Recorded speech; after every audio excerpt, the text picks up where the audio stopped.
And I'm Guy. And this is your home for everything Alberta independence, broadcasting live Monday through Friday, 5 p.m., 7 p.m. Alberta time.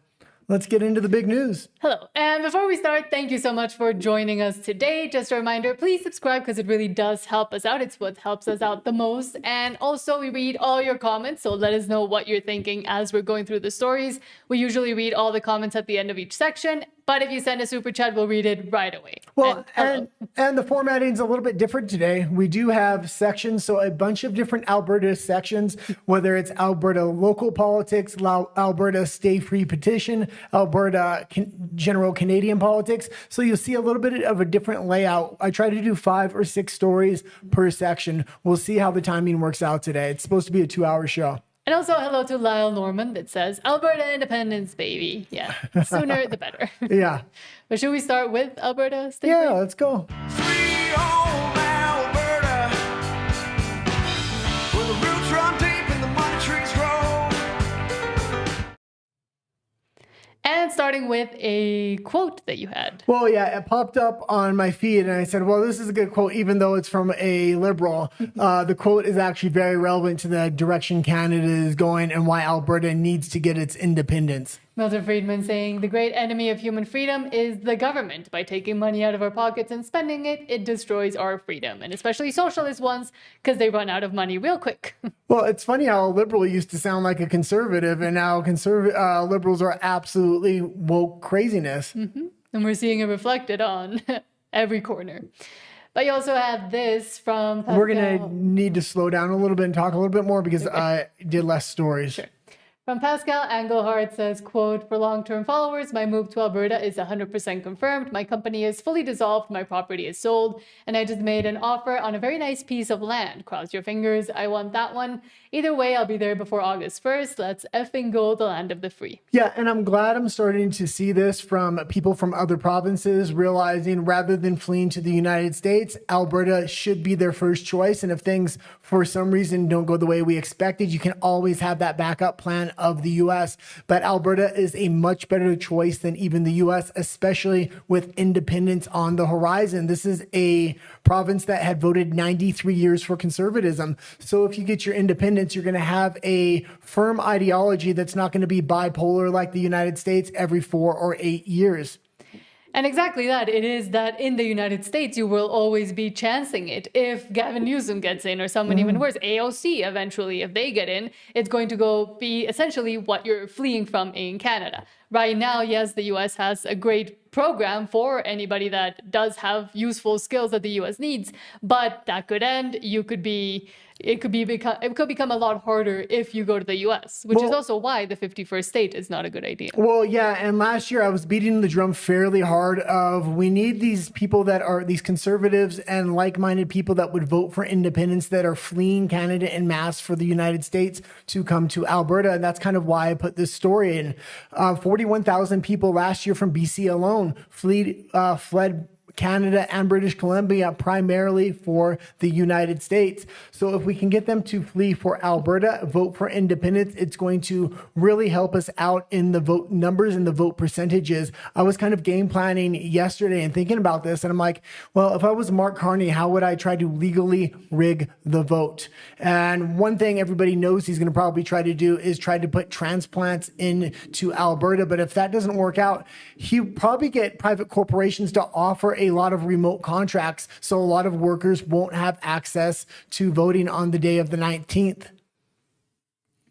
That too, but especially if you are a Canadian looking to go away from Canada, you can also look into Alberta as a way to build the type of nation that you are not seeing reflected within the one you're currently in. Again, if the Alberta option was open at the time when we were like 4 or 5 years ago when we were discussing we can't stay in Canada anymore, it would have been, I think, number one before planning to go all the way over here in Mexico. Well, and as good as the taxes are in Alberta, they're going to be even better if Alberta becomes its own independent nation, better than Texas as well. I think you'll see a lot of Americans and American companies start incorporating within Alberta if that's an option. I know there's talk of not allowing incorporation within Alberta, so it'll be interesting how they work out the Constitution and how a corporation can be structured with inside Alberta borders. But also, especially for younger people, even within Alberta itself right now, it's crazy. And we did see this going viral over the weekend from BUAC lineup to apply for a job in Canada is now as long as the lineup for the food bank in Canada. And this is freaking crazy. I mean, absolutely. It's young people. Well, yeah, and I seen a Tim Hortons as well that was hiring that had similar lines.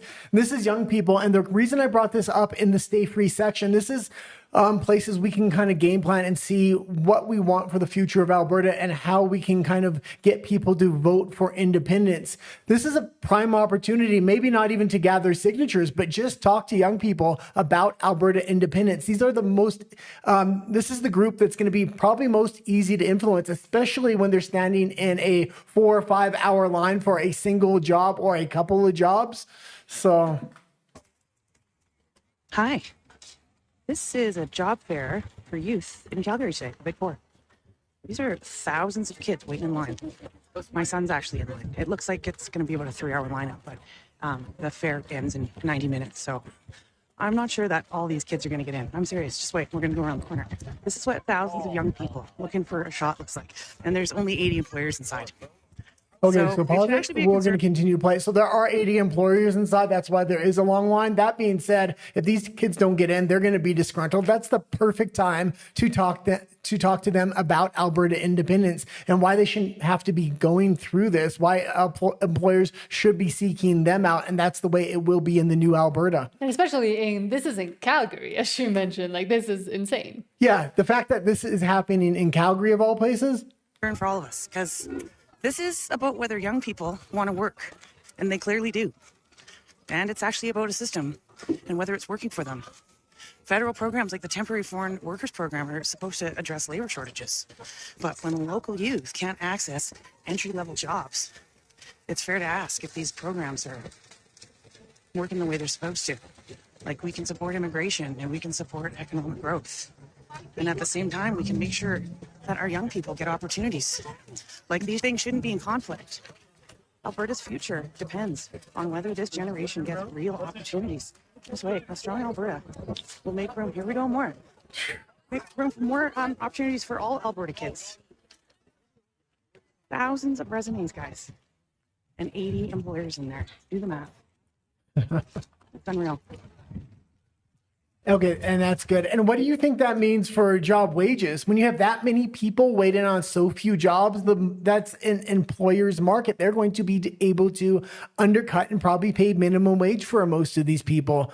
On top of that, I used to work at the Vancouver Art Gallery for a while, and there always used to be the job fair was right there at the underground ice rink, and it happened, I would say, once a month or once every few months, and it was huge lines just like that, but it was primarily all immigrants. I slowed that video down when I grabbed it, and it looked like primarily immigrants. What happens is they get a lot of immigrant youth or young immigrants into the country, they hold these job fairs, and then they send them all to the job fairs, and it's a requirement for them to get a certain number of signatures at these job fairs. So it's not a lot of young Calgary youth. Like, I think her son's probably the outlier, would be my guess. Yeah, so I mean, you could see some there. However, she tries to do this thing that Canadians do where, oh, well, but immigration and these temporary foreign worker programs shouldn't be in conflict with youth getting jobs. But it's about admitting the fact that, yes, they are. Yes, it is in conflict. And stop trying to rose-colored glasses it and soften it to say, no, but immigration is still fine. No, it's not. And even myself, again, as an immigrant that went there for university, I could not find jobs easily. It was going to those that were willing to take the lower wages, but also the employers that were looking for those workers where they would get a subsidy from the federal government to take in these immigrant workers and these temporary foreign workers. Of course, they're not going to hire even somebody an immigrant that went to study there and paid full international tuition and everything, had debt, etc., because they're looking for that easy way out and that subsidy from the government. So yes, it is in conflict, and you have to stop saying, oh, but it's okay still, immigration, it's not all the fault of immigration. a large part of it is. And for Alberta youth, right now, they have the opportunity to get away from that system and create their own nation that will work for them. Well, and for any new viewers, if you don't know, I'm originally from Vancouver. I grew up half in Vancouver, half in the United States. I was a Canadian citizen. We met when you went to college within Canada.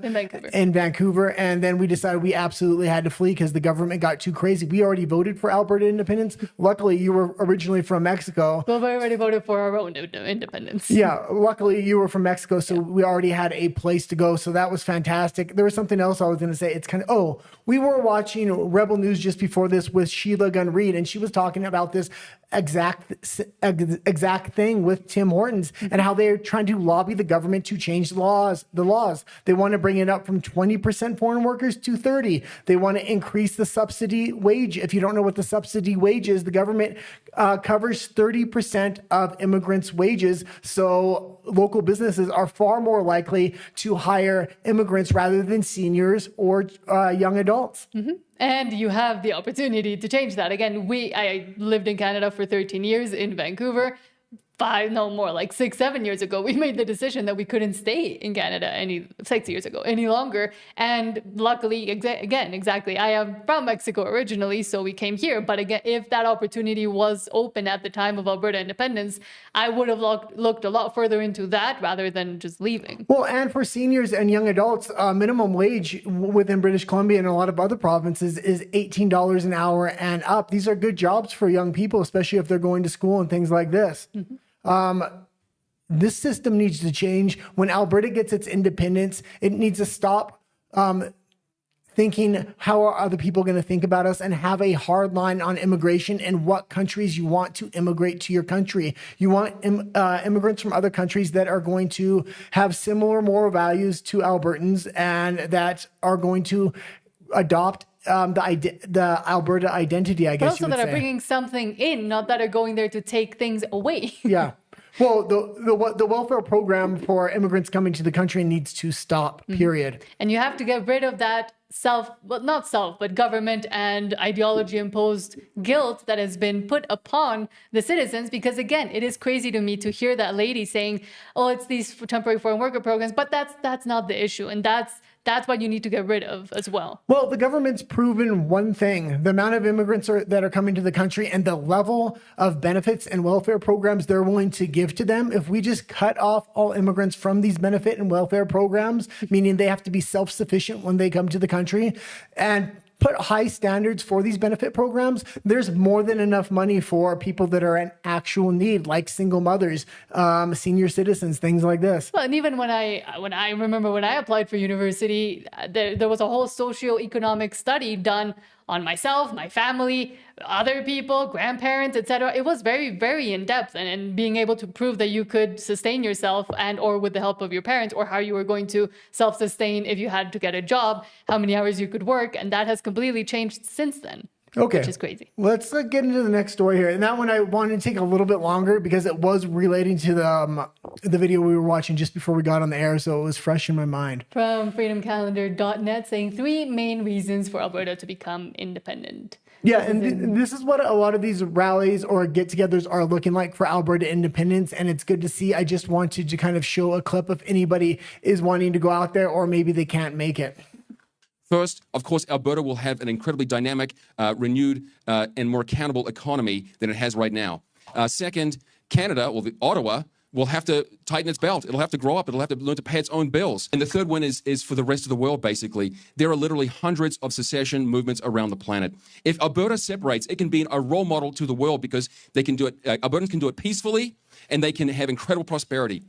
First, of course, Alberta. Yeah, and there are a lot of independence movements on the rise, and it looks like Alberta is going to be the first to take a swing, and hopefully they're going to hit a home run here. I know Scotland wants to get a vote going. They had one back in 2010. They now have a majority of separatist parties in power over there. Trump's mother's actually originally from Scotland. We watched a clip of her the other day. It's like he reincarnated with a Scottish accent. She was absolutely adorable, I must say. But yeah, Saskatchewan as well as British Columbia, Scotland. There is a lot of places that are looking at Alberta right now, and it can change the paradigm between what the elites elites want for the country and what the actual citizens want. Change that dynamic through a new constitution, empowering the people and limiting the scope of government.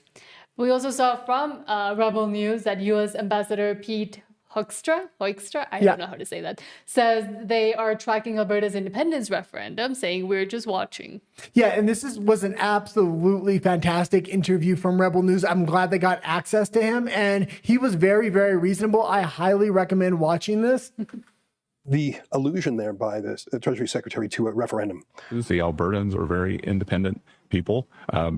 Rumors that they may have a referendum on whether they want to stay in Canada or not. It's not a for sure that the referendum will happen, but it looks likely. And again, it's not a for sure that it would be a yes vote. That would be quite a dramatic moment. But I think reading between the lines, a lot of Albertans saw that. And I'm formerly from Alberta myself. And what they saw was not a provocation, not a provocative comment like 51st state or something like that. But they saw that if Alberta were to be independent, it could pretty much be assured that America would still want to buy all that oil, no matter whether Alberta was independent, sovereignty association. And pause it for a quick second here. We'll continue on with this. This is one of probably the most important interviews that have happened in recent times because it gives an insight into the Trump administration and how trade relations are going with Canada. Rebel News was far harder on the Canadian government than than the ambassador here for the United States. That being said, they are highly likely to want to cooperate and make trade relations with a new independent Alberta because Canada is making it so hard. Time and time again, he said, we're reaching out to Canada. We're not holding it against them. It's Canada that has this Trump derangement syndrome, not us. That just felt like a gentle encouragement, like, don't worry, America's not going to meddle. I don't know. Am I overinterpreting the Secretary?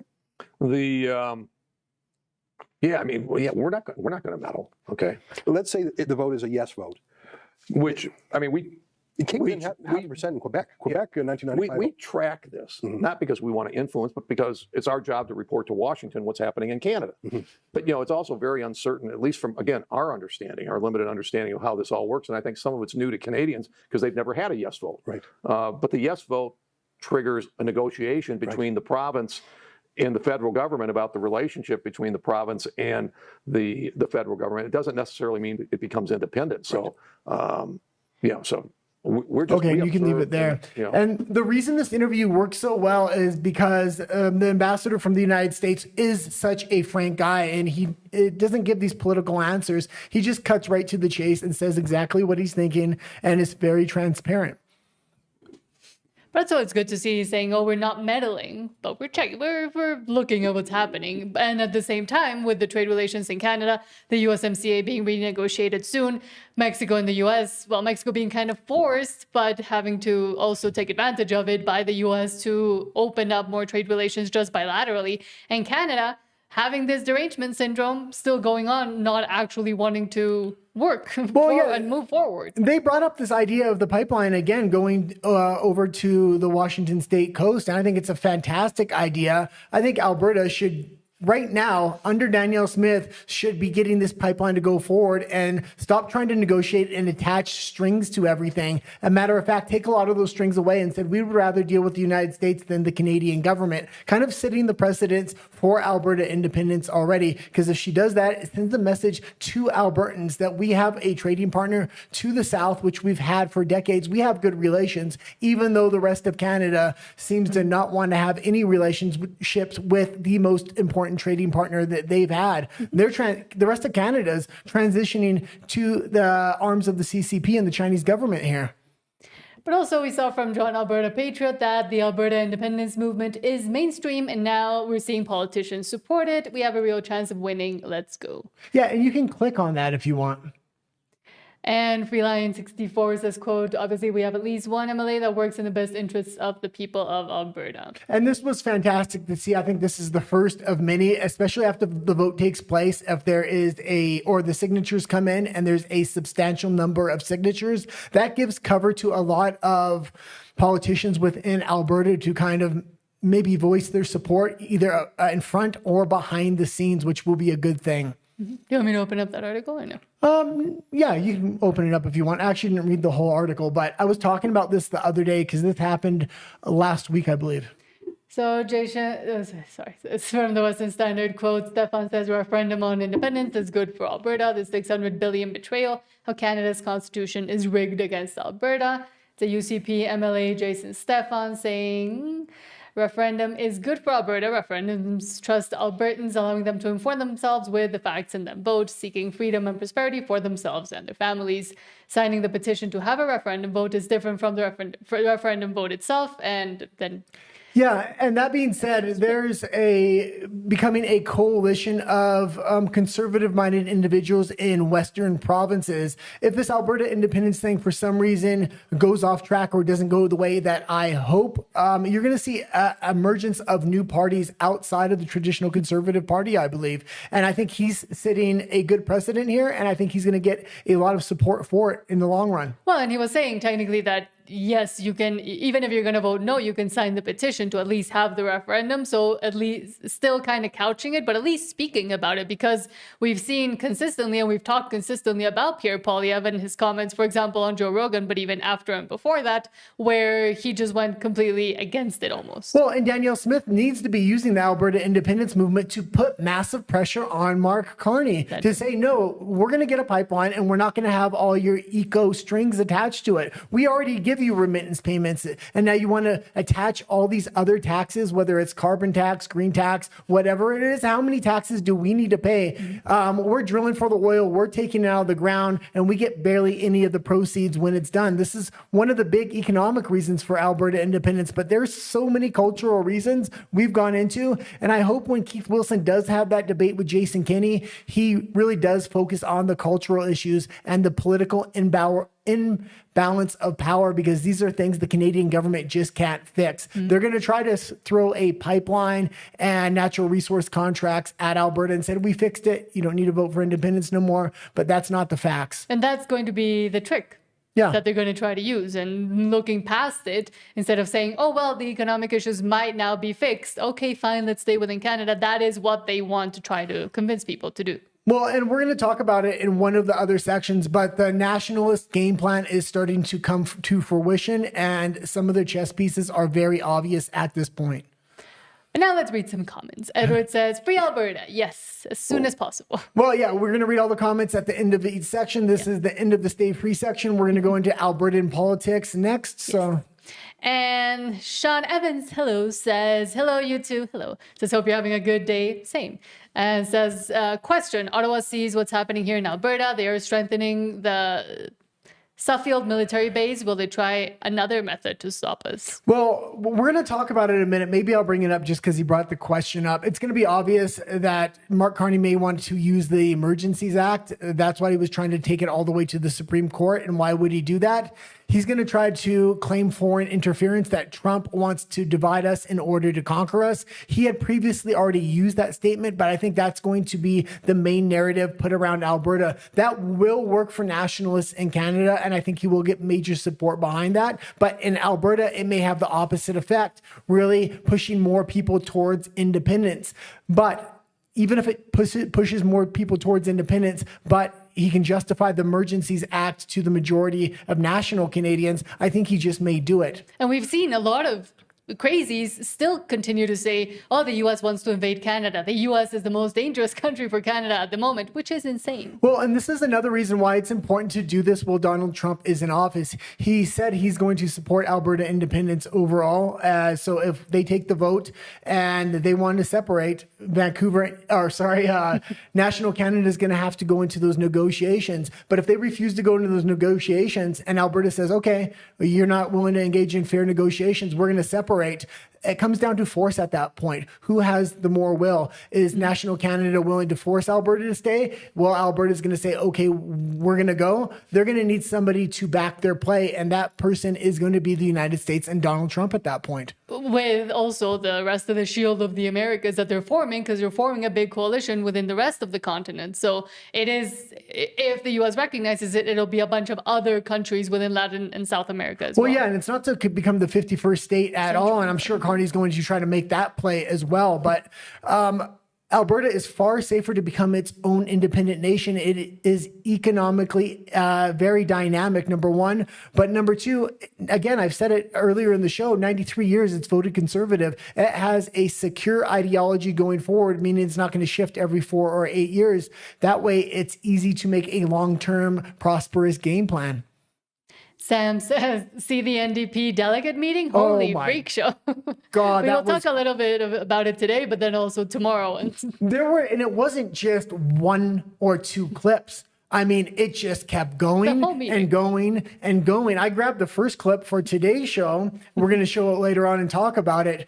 But I think at least, I would say 50 or 60 clips have come out of that thing that are just absolute clown show politics, DEI, ESG nonsense. The Americans are all over this. A lot of the biggest independent creators, as well as national news in the States, are showing this. And we'll get into it when we get into the clip, but literally that itself, the whole meeting, the whole insanity should be an ad for Alberta independence. And those are the kinds of cultural issues that you also have to bring up instead of just talking about economics, especially on the national stage. You have to say, this is the insanity that we want to leave behind. This is the ideology that we're being ruled by, that we don't want to be ruled by anymore. We have a stronger, far more stronger base and ideological base than any of these insane people. Well, it's obvious why they went in that direction as well.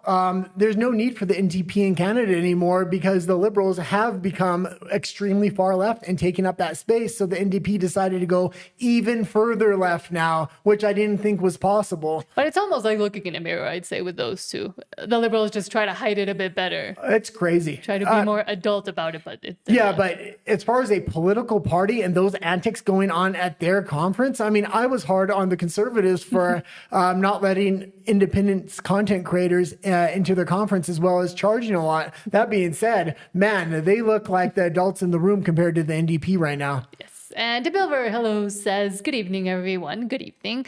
And I'll make the break to say, please do like, subscribe, and share. It really does help us out.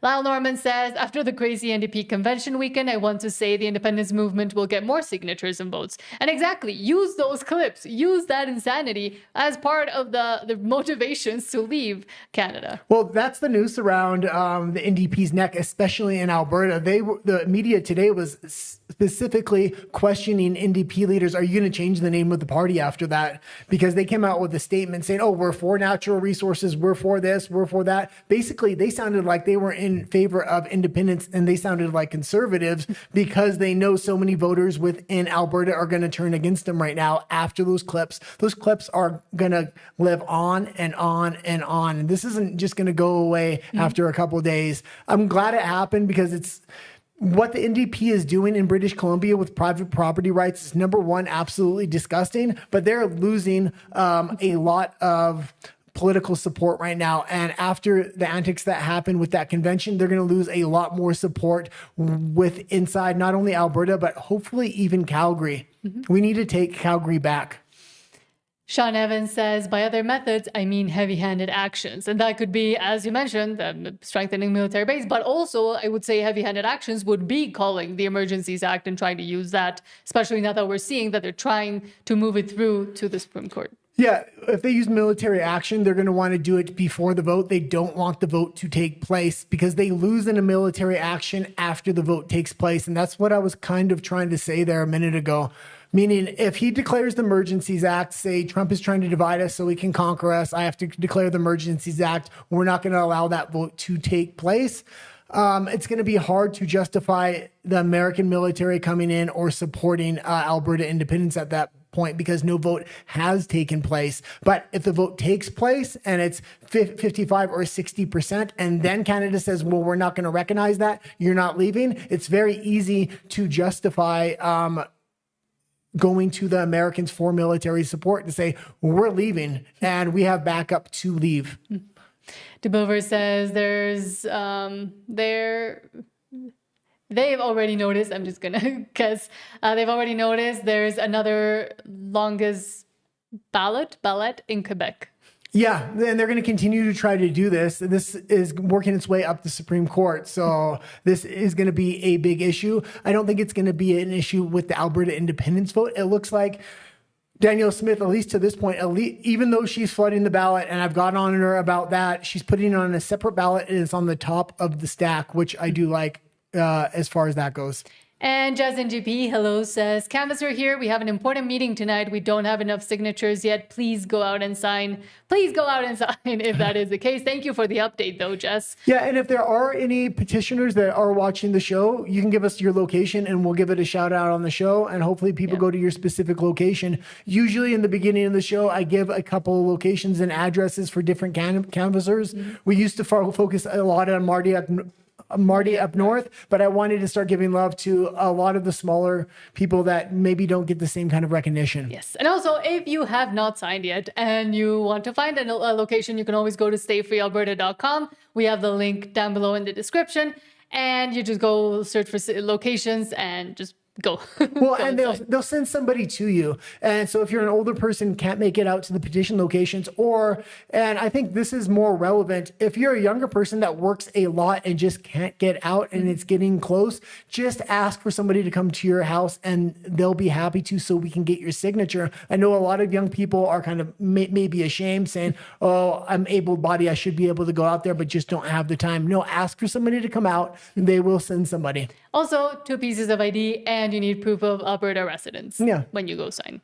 Sam says, national patriotism is just like trust. It takes decades to create, but it can be lost in a couple of years, and neither one is easy to get back. Exactly. And I've talked about this in my Spanish show, but I try to explain how Canada and Carney have tried to take they took the Canadian flag during his Elbows Up campaign and completely twisted the message, because during the truckers' convoy, the Canadian flags were really used as a symbol of unity and patriotism, and Mark Carney has now completely twisted it on its head and turned it into National Socialism. Canada is the first country that was able to take back the nation's flag and make it a National Socialist flag rather than for the nation and for freedom. I think a lot of other countries are going to try to emulate that model. Do not let them do that to Alberta. The Alberta flag represents freedom at this point. It is the symbol of the Alberta independence movement.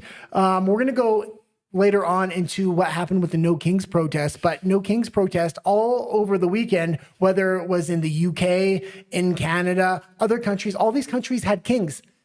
And it's absolutely ridiculous. I think Alberta needs to start a No Kings protest or Down with the King protest, because Canada's the one with the king. King Charles is coming next month, and there needs to be a protest in Alberta protesting King Charles specifically, because he still has a lot of power over Canada. A lot of people don't understand that. He has the ability to dissolve Parliament if he wishes.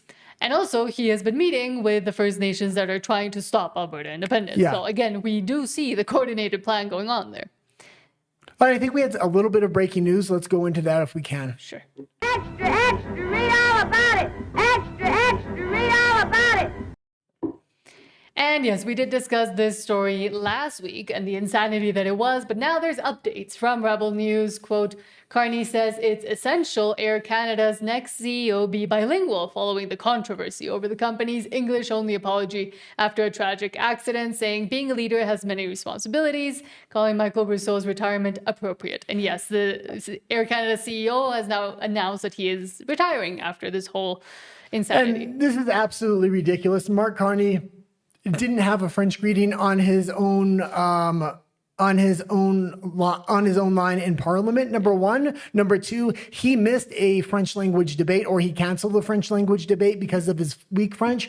There's one major language in Canada, and that's English. You can't expect every CEO to, number one, know French, but number two, what they want is a DEI hire here. DEI meaning you better know French, and you're probably going to have to be a female or have the right skin color.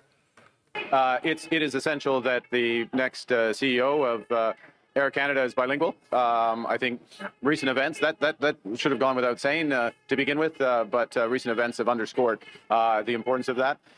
And with respect to his decision to retire, my judgment, it's appropriate. He was an effective operator of the airline and did many things, and I salute him for that. But being a leader has many responsibilities. And okay, you can leave it there. And he's even saying he was effective. The problem is he didn't speak French. if the guy's effective, leave him in power. When Alberta has its airline, there's one language on that airline. It's English. Don't have a dual language introduction or safety briefing on the flight. But I'll also continue to say that it seems like they might be trying to use this opportunity to take over or take power of Air Canada as the government. Because again, that would be very convenient. We'll see what happens. I think they're going to try. They're currently financially breaking Canada. So either foreign governments like China and the United States can come in and buy up all the relevant businesses that are within Canada, or socialize a lot of these, whether it's grocery stores or other businesses within Canada we see currently happening in Toronto. Yeah, insane. They'll see how good that works when they actually implement it. Okay, and let's get into a little bit more of Alberta politics. He doesn't discuss federal politics. He only concerns himself with Alberta's independence. Yes, we're going fast through the sections today. Starting with from Andrew Coyne saying, my latest MAGA's plan for Canada, not annexation, but dismemberment. Yeah, and you can click on the article if you want. Okay, let me see if it works first. And this was the article I was kind of talking about, and this is kind of showing their hand right now. He used this phrase in the past, but they kind of moved away from it. I think they were saving it for Alberta independence, and this is going to be foreign interference. Trump wants to divide Canada so he can conquer it. That's not the case at all. Alberta has great trade relations with the United States. It's Canada that has bad trade relations, and not just with the United States, but also Alberta. From the Globe and Mail by Andrew Coyne, quote, no one knows where Donald Trump got the notion of annexing Canada. It hasn't been seriously suggested by any significant figure in American politics for at least a century. There has been next to no take-up of the proposal, even among his MAGA followers. But the underlying premises, the idea that America must have complete dominion over the Western Hemisphere, that Canada is a less friendly ally than a troublesome appendage, that relations between the two countries should be based not on mutual benefit, but on dominance and despoliation. Okay, and you can leave These are everywhere in the MAGA universe. And they're writing articles like this because they want to set the narrative up for the summertime, and this would lead right into the Emergencies Act. And I think that's why everybody thought Carney was going to drop the Emergencies Act, not bring it up to the Supreme Court, and he's done the opposite, probably because he's realizing that might be my only play to stop the independence vote before it takes place. Because if he doesn't get the result that he wants and the vote takes place, there's a lot of things that are automatically triggered. And if there's somebody like Donald Trump to the south backing Alberta's play, it's hard for Mark Carney to derail it at that point. But I'll say it again, it all basically just started because Canadians can't take a joke. Like all of Mark Carney's campaign after he was selected and he was imposed properly afterwards was because they couldn't take a joke. Yeah, Trump. well, I don't know if it's not only he can't take a joke, but he's absolutely destroying the country. So he's going to need a play to get National Canada on his side, and that play is going to be TDS. That's his play that he won the election with. If there is a snap election, that's what he's going to try to win it with again. Why wouldn't he use his favorite play when it comes to Alberta independence? It will work with nationalists. It will not work within Alberta. And there's one more thing I wanted to bring up with this. If he does try to use this play of they want to divide us so they can conquer us, this is foreign interference, Alberta has to choose what is their play going to be. And Pierre Poilievre's play was to have a little bit of his own TDS and kind of distance himself from Trump. I think there's enough support inside Alberta for Trump that you lean into your American support and that good trade relation you've had with America for so long. Say, take the gloves off and say, screw the rest of Canada. We're Alberta. We're going to put our people first, just like Donald Trump put his people first. Mark Carney's putting his people last. We really need to consider that is the most likely play Carney's going to use. How's Alberta and the independence movement going to react to it when it happens, most likely in the summertime?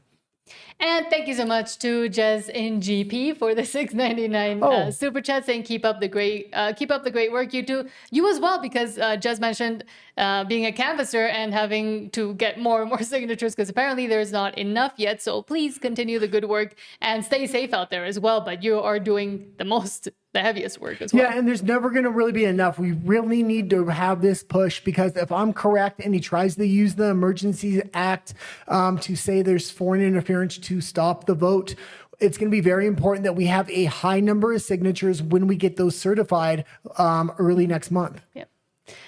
Okay. I had to break for that one. But also from FNL saying, quote, "Are Canadians about to lose their privacy more? This is insane. For the first time, the government is proposing a system where your data is collected and stored even if you've done nothing wrong. That's what Bill C-22 is about, and that's why I keep hammering on about Bill C-22. Yes, Bill C-9 is scary, but when used in conjunction with Bill C-22, that's when the actual gameplay comes in and the other bills that they have on the docket. I explain why this law matters, why it matters for your privacy, and why Canadians should be paying close attention," which they never do. And I really like Maxime Bernier, other than his French accent, which I think hindered him within national elections, and I think it hindered the PPC overall. That being said, we really need to use him when it comes to Alberta independence. A lot of his core values and the things he came out with probably a decade ago when these things weren't popular are things that Albertans hold as their core values. And he's somebody on the national stage that can point these things out, where they're not going to be able to say, traitor, traitor, traitor, you're an Albertan. No, he's not from Alberta. So having somebody outside of Alberta making a lot of the exact same points about the political bias and unfairness of the electoral system within Canada, the immigration system, there needs to be a moratorium. He's pointing these things out on a national level and has a different profile than anybody inside of the Alberta independence movement. He is an important figure when it comes to Alberta independence.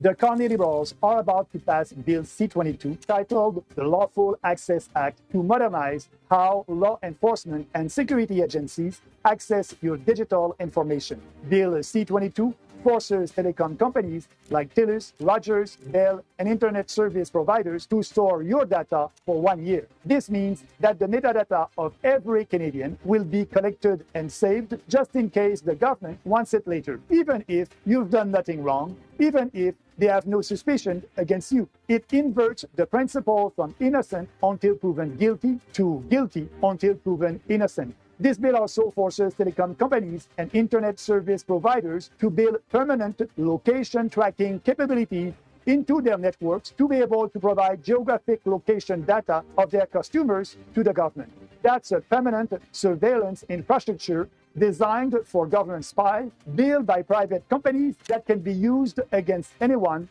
anytime. This isn't public safety. This is turning Canada into a surveillance state that can spy on you. It's a fundamental violation of privacy. Instead of requiring evidence to investigate a specific person suspected of a crime, Bill C-22 says, let's collect data on everyone, just in case. Let's track everyone's location, just in case. Let's build surveillance infrastructure into everything, just in case. This is not the Canada our parents and grandparents fought for. The People's Party is fighting back. But yeah, and it's important that like Canada's not going to vote for freedom anymore. They're going to vote for security every time. When it comes to feminism and the immigrant vote, that's why it's always voting for security rather than freedom.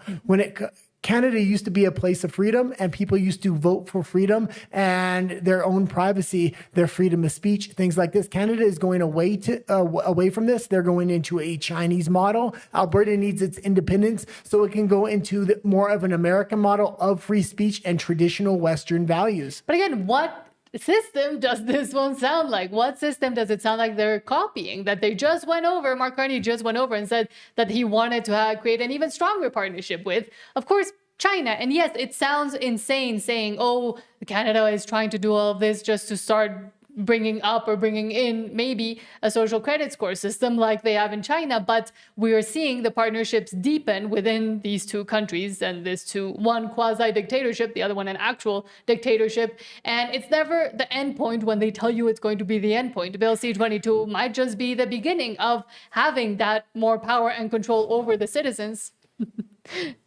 The guy almost fell. The power and control over the citizens. Sorry, no, I'm laughing a lot.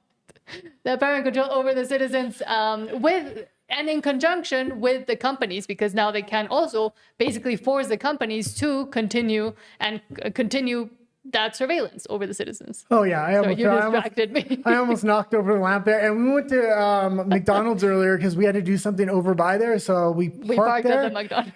And I fell flat on my back. It was raining, and I told them, 2 seconds before he fell. Careful, it's slippery. And he slipped. But luckily, I didn't injure myself. The last time we went out on a date, I rolled my This was freaking not ankle. a date, by the way. No, but still. And streets in Mexico are not very even, let's just say. And then they put tiling, like really slippery tiling, and then they decide to wash that tiling with soap. So when it rains, it just basically becomes like a giant slip and slide. Yeah. So careful if you ever come to Mexico with the sidewalks. David for Alberta says, I don't even drink, and I'm constantly slipping because, a lot of people may not know there's been 5 different cities built one on top of another here on Mexico City, all the way back from when there was Aztec pyramids to more modern cities to where we're at today. And Mexico City is sinking every single year. So a lot of the buildings are lopsided because it's built inside of a lake. Yeah, so but that's kind of further by the city center. We live pretty far away from the actual Mexico City, but everywhere is a mess. Continuing on from David for Alberta Independence, saying, quote, on Alberta Independence since 1905, Liberal... And one moment before we get into this, David here, I just started subscribing to him, and he ended up being arrested by security for literally waving an Alberta flag. It was a ridiculous situation. I'll probably profile it later in the week, but thanks to David for standing strong there. Continuing. Since 1905, Liberal Prime Ministers from Wilfrid Laurier onward have disadvantaged Alberta to protect Eastern votes. Albertans pay more, get less, and every few years have to beg Ottawa for permission to manage provincial resources. Alberta's Raw Deal started in 1905 under Liberal Prime Minister Wilfrid Laurier. The citizens of modern-day Alberta and Saskatchewan wanted to carve out a single region of the Northwest Territories and call it Buffalo. Laurier foretold that the region would be too powerful and would be too conservative, so he split the region into Alberta and Saskatchewan to divide and conquer the people of that territory. And to that point, it has been conservative for 93 years, so they were right, but they were obviously rigging the system at the founding of the system. There's been an Alberta independence movement way back in 1905. Every couple generations, it comes up. A lot of people don't realize this. This is the strongest it's ever been right now because of the ideology and the control the federal government is currently taking over its citizens. 2 weak provinces instead of one strong West. Ottawa kept full control of Alberta's natural resources, land, oil, and minerals for 25 years, totally different than the deal made with Ontario or Quebec. Alberta was treated as a resource colony to enrich the Laurentian elite between Toronto and Montreal. This set the template. Liberals in Ottawa decide, and Alberta pays systemic oppression from day one. With the upcoming referendum, Albertans have a once-in-a-century opportunity to reset their relationship. There it says with Ottawa, I would say away from Ottawa. Away from Ottawa, with independence. You are and have been treated like a resource colony since the founding of the country. It's time for independence. When an Ontarian wakes up in the morning, they say, what's the government going to give me today? When an Albertan wakes up in the morning, it says, I hope the government stays out of my life today. That's something I seen Keith Wilson say, and I think it rings very, very true. Mm-hmm. And we see the encroachment ever further, yeah. However. For example, from Candace Malcolm, Ottawa buys the Canadian Armed Forces rifles at $10,000 each, but offers Canadians $2 to surrender their own guns. Yeah. So building a military essentially to also go against the now disarmed people. Yeah, they're trying to disarm the population. Well, they bring in Chinese military, Chinese security companies to guard the natural resource sector. They also try to disarm the Canadian civilians and then give their guns over to foreign militaries like Ukraine. There's a big benefit to having an armed population. That's if you are ever invaded, you have a natural guerrilla warfare fighting force. And this is why nobody's going to invade America. It's not just because of their military. It's because every single citizen's armed to the tooth. But even more so in Canada, a lot of people don't know, but Canadians own more guns per capita than Americans, but they're very law-abiding with it. That's what I was going to say. They're trying to disarm the law-abiding ones that have registered, that have taken the courses, that have gone to the specific gun store where they have to actually purchase it and blah, blah, blah, blah, blah. But all of the illegal ones, all the ones that are actually causing some of the issues, very few issues actually, because now we also have stabbings and other methods of people, bad people trying to get on the good people and mess up with them, mess them up. it's still insane to me that this is still being taken as not as lightly, but as, oh, whatever, by the general population. Because yes, first it's guns, then what it's going to be in the UK, they were planning to get rid of, what was it, cutting shears for like gardening shears? Well, this last story just tells you everything you need to know, especially if you live in Saskatchewan, which is really close to Alberta. Be aware, they want you to register your guns on a registry because they want you to get fair value for the guns. They're expecting you to turn over your guns if the federal government's willing to give fair value. I don't agree with that policy at all. But if the federal government's willing to pay $10,000 a weapon for their military, at some point, they're going to realize, well, we got everybody on the registry. As long as we give them fair value, they'll give us their weapons, and then we can just give that to our military. Maybe because it's not like they're swimming in money. I mean, they're swimming in Alberta's money, but they're gonna run out, and the mismanagement of it anyways.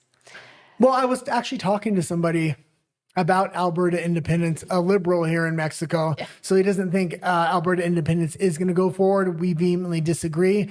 We have a little bit of a bet going. He's betting the numbers are going to be 30-70 towards not leaving. I said it's 30-70 towards leaving, or I think I said 60-40 towards leaving. Yeah. That being said, oh God, I forgot what I was going to say there. I lost my talking point. That the Liberal didn't think, one of our Liberal friends doesn't think that Alberta independence can happen. Yeah, but there was a point that came up between me and him that I thought I was able to convince him, but... Arming citizens? No, we can continue on.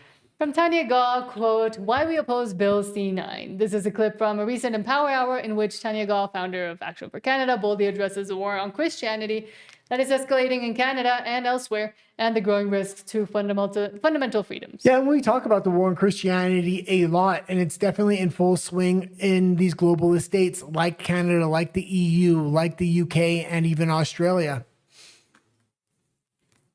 Now, the Bill C9 is an act to amend the criminal code. And as I said, there was no need for this. We already had hate legislation in place. And the part that I wanted to scroll down to was which is crazy. There's already hate legislation in place. Free speech does not encompass for your feelings. Well, the only reason you need more hate legislation is to restrict free speech even more. As soon as you pass your first piece of hate speech legislation, that means you no longer have free speech, period. The two cannot exist simultaneously. I don't care what these other Western governments are telling you. They're realigning their governments with CCP-style censorship. The overview and the language they're using. And the reason I'm saying this is attack against Christianity. So I'm showing you what it is that the church is opposing. We're opposing all of this because what they're doing to our children is criminal. But the Liberal government, of course, is the ones. They've created a problem and they don't want anybody calling them out on it. So who would be calling them out on the front line of it have been the Christians and saying that according to Scripture, let her rip. And they don't want to be held to account, because they are so wrapped up in this themselves that to call them out means that it would be to call out their own sin. But if we love our children, if we truly love the LGBT community, we need to speak the truth. So overview, Bill C9 would amend the criminal code to propose new offenses to better protect access, and understand this, to better protect access to religious, cultural, and other specified places. Is that schools? And to address hate-motivated crimes. And again, the hate-motivated crimes, I know that they apparently kept the definition of hate, but with all the activism going on and the feelings that are being fed into to facilitate the human rights complaints or the legal actions that are going forward, this is very problematic. Pause it for a moment. And it's very problematic because we're going to continue to play that just a little bit, but it's very problematic because you can see the government's next play, and it's always good to game plan the government's next play. What they're going to do is say, okay, we're going to bring even in more hate speech laws to protect the Christians now. And then they're just going to keep adding groups. The more hate speech laws they bring in to protect more and more groups, the more they restrict free speech until you have absolutely no free speech except for what the government line is. And we can't capitulate. We can't cave in. We can't say, okay, well, they've passed Bill C9. It's not law. Even when it becomes law, if it is in violation of the Charter, the Constitution, or the Coronation Oath, we have a duty to put God over government and his word over government. And that's what pastors need to hear very, very clearly, is your duty is first to God. It's the duty of the lesser magistrate. If you're a police officer, if you are any level of government and you are Christian, the duty of the lesser magistrate is to make sure that you put God's principles, God's biblical principles, over the dark values, I'm going to say the demonic values of okay, the and you can government. leave it there. And this is why I think it's going to be important within a constitution to actually refer to God in some way, shape, or form. Otherwise, the ultimate power will always be the government. The government will always be God, yes. This is why in the American Constitution and in a lot of different things, you swear on the Holy Bible because the Bible is above God. So it's a way to displace the government and say there is something above the government. That's going to be very important in the future. But also it says they're hate-motivated crimes, and they're the ones who get to decide what is hate, what is motivated, and what is crime, because they're the ones that are drafting and building up this type of legislation. But specifically with Alberta independence, we've already seen them trying to paint white supremacy on the Alberta independence movement, which is completely not what it is. And we've seen a lot of other people, very diverse people, as they like to paint them, speaking up for Alberta independence as well. But if they're able to say, oh, well, you're being a traitor for a white supremacist movement, this is a hate-motivated crime, we can go after you under this new hate speech legislation of Bill C9. Yeah, I mean, C9 is dangerous, but what's even more dangerous is they have a series of these censorship bills lined up, 3 more, so they'll have 4 in total, and they're going to come. They want total control. They're going to come after every aspect of your life. They've already consolidated enough power within the Liberal Party. I dread to think what's going to happen once Carney gets that majority government, because the first thing up to bat is going to be these censorship laws, and the second thing is probably going to be Alberta independence. And that's why it's important to kind of build a movement now. And it really heartens me to see the grassroots decentralized movement of Alberta independence. It's going to be extremely hard for the federal government to stop without showing their hand. They're going to have to overreach on their powers. And it's not like we don't see the effects of this already. You have the UK there jailing people and going after people for memes. We have the European Union who have used these types of hate speech bills and legislation against opposing parties, and parties like the AFD and others in France as well. It's not in Australia. We've also seen them trying to completely overreach and control even further with these types of bills. So for everybody, it's not like you don't have the examples already or where this leads. Well, and if you stick with Canada, what's coming, because the censorship bills are already, the legislation's already drawn up. They're just waiting to pass them when they get a majority government or get enough power. Now's the time for independence. If you actually want free speech, if you actually want traditional Western values, if you want freedom over security. Okay, we can continue on. Oh, before we get into the next story, really help us help Alberta independence by hitting the subscribe button. It helps us kind of break the algorithm and get the information out there that's needed. I think we're the only show that does Alberta independence Monday through Friday, 5 days a week. And Vancouver Island, guys, says U.S. is open to bypassing BC for Tidewater pipeline in addition to a new southern pipeline. The U.S. ambassador said, quote, put a pipeline down to the border. If Alberta wanted us to build a pipeline to the west coast because they said we've got another 2 million barrels of oil per day that we want to ship to Asia and Japan, I would think that they'd be very open to having that discussion. Time for BC to stop scoring goals in our own Canadian net of bureaucracy. Sounds very similar to the $1 billion proposed export terminal at Port of Longview, Washington from Nutrien.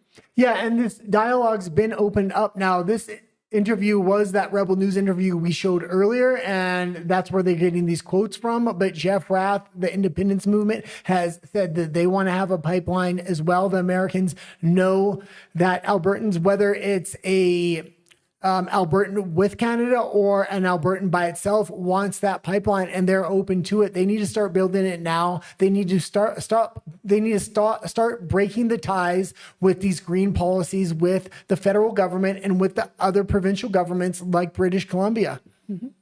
But now I'll go to some of your comments before we move on to the next section. For some reason, I can't read some of them. I can't bring them up on screen. But DeBilver says, Rebel News has boycotted Tim Hortons. And I support that boycott as well.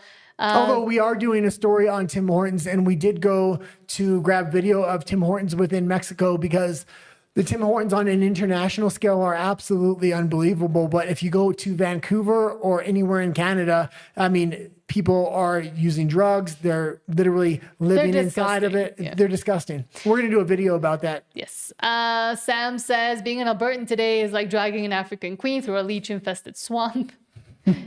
Basically.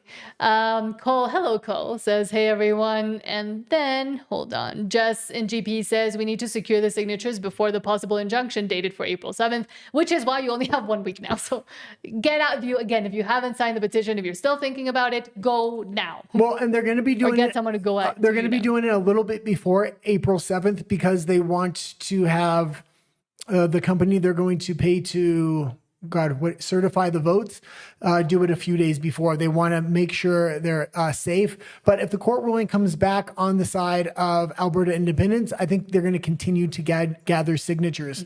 And they decided not to turn them in, but rather to have an outside firm certify the signatures instead. This will leave it open based upon the court decision on the 7th. There's another big court date, I believe, on the 12th.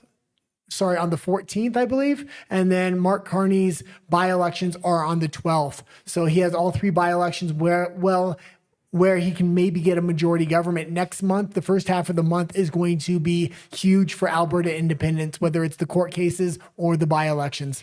And James, hello, James says, I've got a fever and the only prescription is more signatures.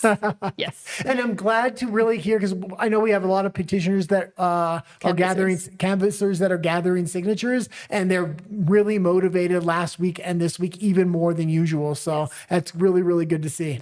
And somebody, hello, says, good evening from Red Deer, Alberta. Good evening. And Tal as well says, howdy again, Nat and the guy. Hello. Thank you. I paid myself. Thank you for being here. And Neil Roberts says, hi, all from Vulcan, Alberta, independence or bust. I was just watching something on Vulcan, Alberta, as well as St. Paul's. St. Paul's is the UFO capital of North America, I guess. But absolutely interesting towns. They were profiling remote towns in Alberta. I was watching them. If we have anybody from St. Paul's, let us know you're watching. Somebody says, I believe and I hope we will get 1 million plus signatures. Yeah, I'm happy with even 500,000 because they're doing every dirty trick in the book. We already have a shortened time frame, and that shortened time frame really took out the best time we could have got signatures when things are warming up and the oil season's over. So a lot of people would be coming home on the 15th, and you would have seen signatures go absolutely through the roof. Mm-hmm. And Sam says, live long and prosper, Vulcan. And actually, Vulcan in Alberta, a lot of people probably know it because they're from Alberta, was founded before Star Trek, but then they adopted a lot of the Trekkie stuff. So I think there's a Star Trek museum there as well. I've never watched Star Trek. It's before my time. Well, Next Generation was the best. The rest of them suck, and now it's woke. George says, P.S. Hello, everyone. Remember to hit the like, share, and subscribe buttons to help with the algorithm. Thank you so much. And yes, it really does help. Let me see if there was another Joe Rush message, because for some reason, I think that one came in first. But no.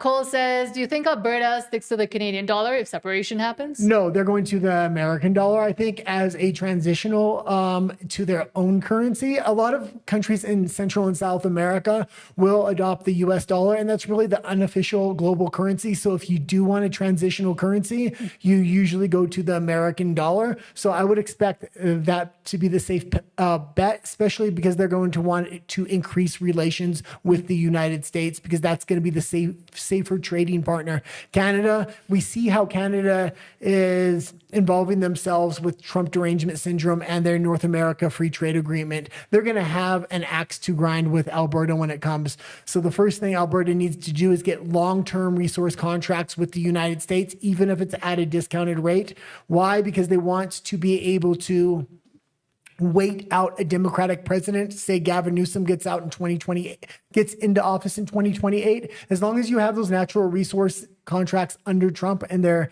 10 or 15 years, that gives you a guaranteed income.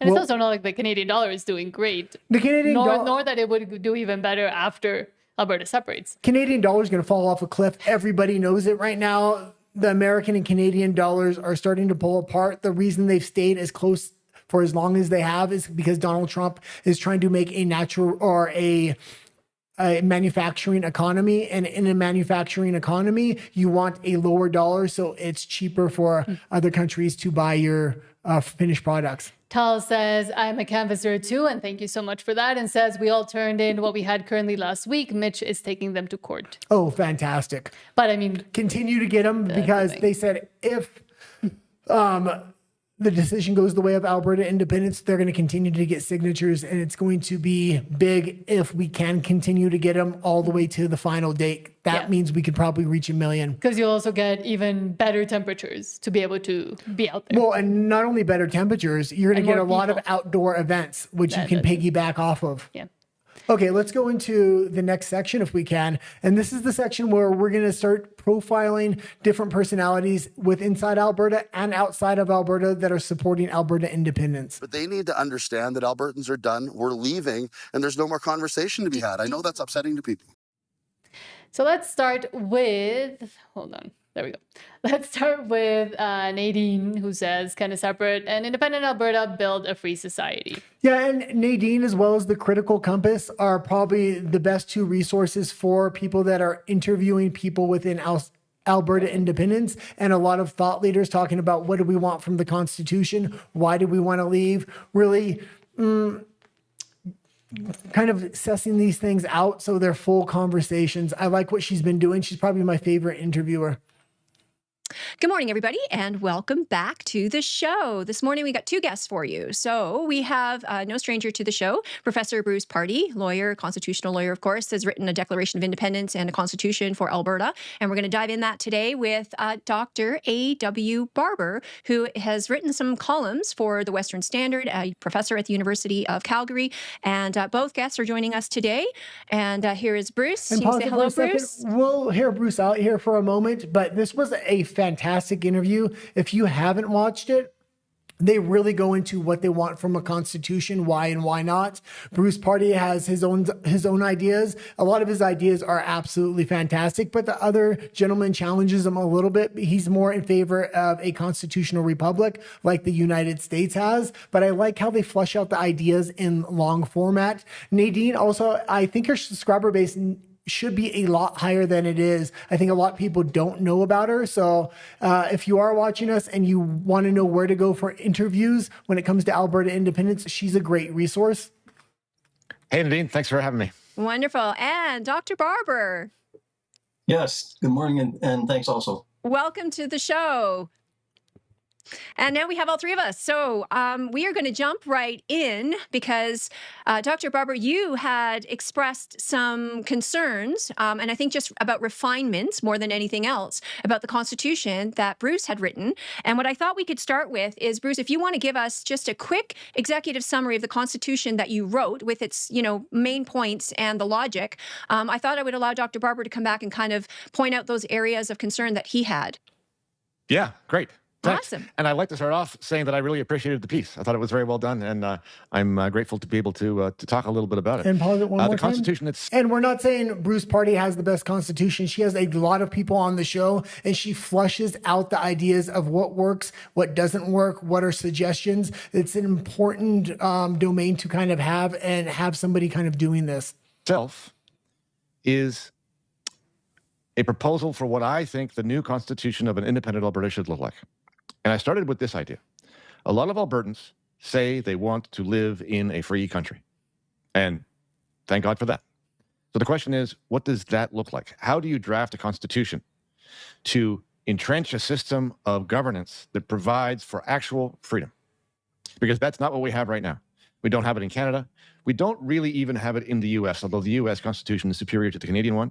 It's the gold standard, but there are holes and gaps and weaknesses of that Constitution as well. So if you were sitting down with a blank slate, how would you design a Constitution that provides actual, genuine freedom for its people? And pause it one more time. Yeah, and he's coming from this idea of a blank slate to really limit government at its founding so it can't be lobbied and it doesn't have the power of other governments. I think there's going to be this want to really rush the negotiations and get through the Constitution. So I think there's a stream of thought that says, let's just adopt a similar Constitution to the Americans. I think that's the wrong idea. Take the time and get it right in its founding. to do, I think, is to decide what freedom actually means. And for my money, freedom means that you are not subject to the coercion, that is the force or threats of force from other people or the state. So that will be the Constitution's first rule. No one, including the state, can use force or the threats of force against other people. So that's the first element. Second element is this. The constitutions that we have, including the Canadian Constitution, and for that matter, the American one, establish a default position. And the default position goes like this. The state, and by the state, I mean all of its bits. I mean the provinces and the feds together, the legislatures, the bureaucracies, the executive branch, the courts, all of the parts of the state together. The state is all powerful. The state can do anything. The state has unlimited subject matter jurisdiction. And then what do? Well, the state is all powerful. We set out exceptions. All powerful, except. And the exceptions include things like charter rights, right? So the state can censor speech, except you have a guarantee of free speech. Now, what does that mean? Well, the courts decide where the line is drawn. Okay, and you can leave it there. Structure. And that kind of gives a sample, because some of the interviews she does, how we're fleshing out these ideas when it comes to the Constitution. He really goes into some great ideas there on how do you balance corporate power with government power. And maybe we need to get rid of this idea of corporations completely, and it has to be individuals interacting with other individuals, especially with the framework of the Constitution he was suggesting. That interview was one of the best interviews I had seen, though. But also when founding the new nation of Alberta and looking into it right now, right before that Alberta becomes independent, I think it is important for every single citizen to start having these ideas bouncing around in their heads and what they want the nation to look like, and also to talk to each other and have the debates, have the discussions, have the flushing out of ideas to be able to get to the better ones. Because otherwise we will see, hopefully not, but we might see that special interest groups and more little people that want their own kind of share of the pie come in, when it should be the citizens themselves, all the citizens of Alberta that get together to do this. You need an ideological, cohesive constitution, and not a constitution where you put all these specialty groups in a room and you have them all vote on what they want, what they don't want, and they all have to agree. If that happens, you're going to have each group carving out little things for them, and it's not going to work overall, and it will be a cancer at the founding of the nation. I was watching another constitutional discussion again with some of the thought leaders within the independence movement, and what they were saying is we're just going to get all the specialty groups in a room, and until we have negotiations where we all agree, that's how it's going to kind of work. You're going to have a special interest type of constitution, which is going to be even worse than the Canadian and the Americans if you do that. And it should be up to the citizens as well to be informed, to start thinking about this, to start looking at how other nations have been founded other constitutions, and the debates, discussions, even the philosophical ones on these topics now. Well, and what went wrong over time, and how it went wrong. And that discussion right there, they discussed that, because the American Constitution is the gold standard, but over time that thing has a lot of bloat and it has gone awry, and there's certain reasons that happened. I won't get into it now, but I do recommend that video. But let's show another clip from Nadine just so people get an idea. Then we're going to go into Martin Armstrong. Yes, Nadine Wellwood says Canada has 5 times the concentration of CCP-linked community groups compared to the U.S. China's United Front Work Department is targeting Canada. Yeah, fantastic to see her touching on these subjects. These are the more sensitive issues when it comes to Canada in general, talking about China. It's one of the things I notice. Your reach really goes down when you start talking about China. We talk about China a lot and how it's corrupting Canada as a nation. The United Front, I feel that I broke some ground in 2 ways in the book: the financial crime story of the Vancouver model, and being one of the first reporters in the West to sort of detail what China's United Front Work Department is and does. So, I mean, very recently I've reported on the Jamestown Foundation, which is a think tank in Washington where we have international, geopolitics and intelligence experts working for a former CIA, very high-level China influence analyst. They came out with a report just in the past week that detailed 2,300 known United Front Work Department community groups in Germany, the United Kingdom, Canada, and the United States. And the real kicker here, I wasn't surprised. I would have expected this, but a kicker for most people is Canada has 5 times the concentration of Beijing Chinese Communist Party linked community groups in, on our soil. And the report and its author come right out and say it. Canada is targeted, to answer your question, because China has an objective to replace the United States. Okay, and you as can the leave it leader. there. And Canada's not only targeted, it's been completely infiltrated at this point.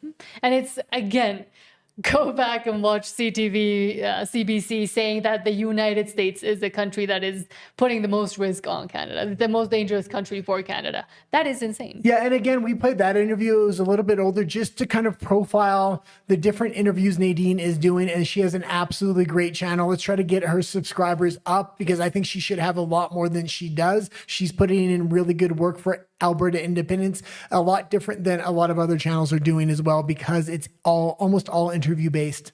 And I'll just put a caveat here. If you watch someone you disagree with, it doesn't mean you shouldn't be watching them. You should be watching them more, I will say. Even if they're talking against Alberta independence, you need to know those talking points as well. You need to know what the ideas are that will go against the movement too. So shutting yourself off to those that are either negative about Alberta independence or with whom you don't agree 100% about it isn't going to serve you or the cause or your ideas any better. Well, that's what Keith Wilson was saying about Jason Kenney. Rebel News asked him about the series of debates that are coming up. He said, well, I'm just glad Jason Kenney took the debate because it's almost impossible to find a nationalist to debate with us and flesh out their ideas. They don't have good ideas. That's why. That's why they don't want to talk and they don't want to actually go and debate on it because they can't. From Jeff Rath, though, saying, quote, I'm at the Cornerstone Forum. I had the pleasure to sit down and chat with Martin Armstrong.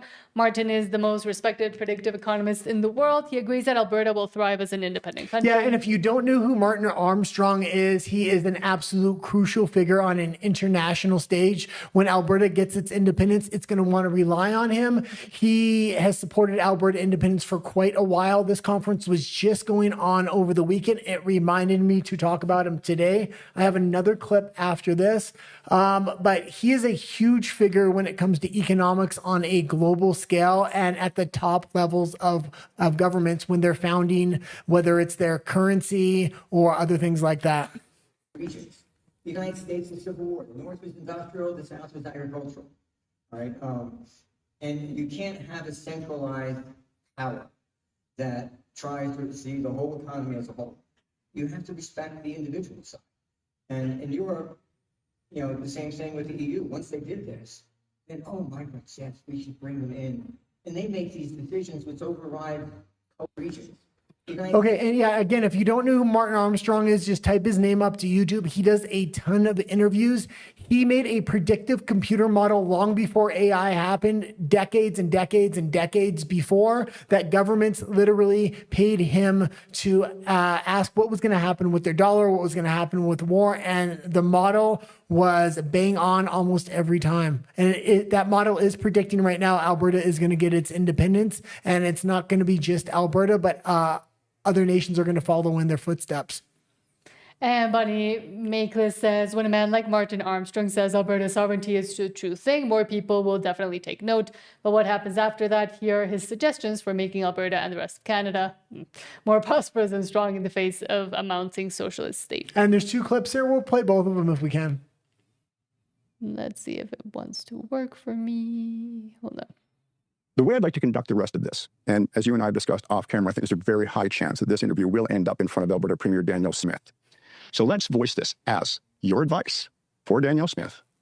Alberta separates and your economic confidence model says it's going to happen.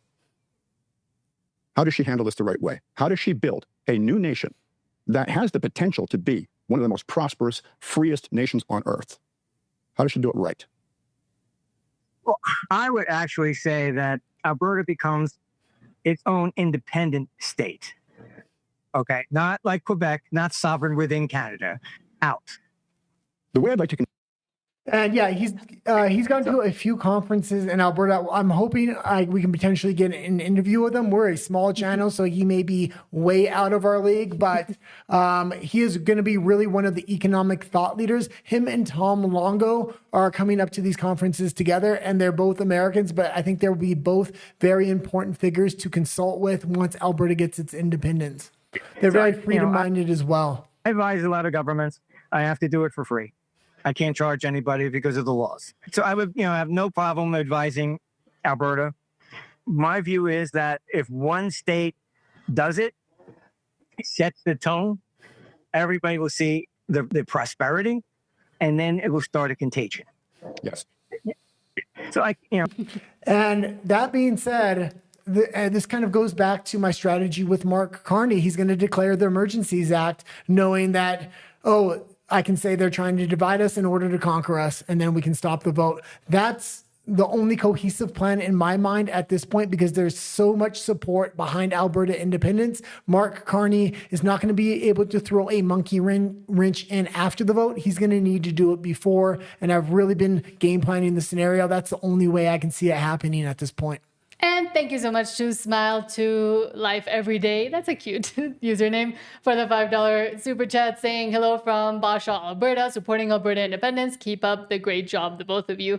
Thank you. And also wanting to encourage everybody that does support Alberta independence, all the canvassers out there that are doing the real hard job and continue to do so, even in the worst climates that we saw a few weeks back, but also continuing today. But thank you so much. Yeah, I'll have to look where Bashaw is, because I've been researching a lot of smaller towns and different places in Alberta that hasn't come up yet.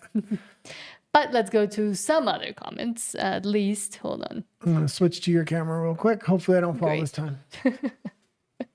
Let me try to find where we left off, because I don't want to miss some of them, but hopefully I don't miss too many of them. Sleeve Up Wizard says, Alberta first, let's go. Alberta first and only. Edward says, it's funny the Alberta NDP was trying to distance itself from the federal NDP. Wonder why, especially in Alberta, but I think they can't create that line, because we're seeing what they're trying to do also with First Nation, everything. Naneshi, whatever his name is, has been trying continuously to do, and how he already ruined parts of Alberta anyways. Somebody says, stay free Alberta. Yes, and Tal Talk says, Alberta will be free, and I hope faster and sooner than a lot of people think. Cole says, a free Alberta would be great for my country, USA. The trade partnerships would be great, but also how they could help each other as well. Well, and I want to mention this, and I think we need to start really changing the narrative and talking to Americans a lot more, whether that's independent content creators or citizens in general. This show in particular, we used to talk a lot of U.S. politics, because I felt it had the biggest influence on the world. So we have a little bit of a U.S.-based audience. Alberta independence, or Alberta, will work best as its own country, not because it doesn't like the United States, but because we don't want that same bipolarity where every 4 or 8 years you get a new ideology. Alberta has voted conservative for the last 93 years. It really gives you a safe haven to build a conservative front within North America that can help U.S. politics as well once it gains its independence. If Gavin Newsom gets in 2028 and takes the U.S. down a path of liberal insanity, I think you'll see a lot of Americans move to Alberta, especially if it gets its independence. If it doesn't get its independence, I don't think so, but... And let me read some that for some I can't bring up anymore, because there's so many comments. Thank you so much. But wait one sec. We are going to go into the next section, which is going to be Alberta's Canada, which is looking at national stories that relate to Alberta. But at the end of each section, we go into comments. Yes. And Sam had said, I would start to buy US dollars right now, because a yes vote will result in an immediate 50-cent Canadian dollar. Yeah, and I wouldn't necessarily buy an American dollar, because Donald Trump is trying to wind down the American dollar lower and lower, because it benefits the U.S. for manufacturing.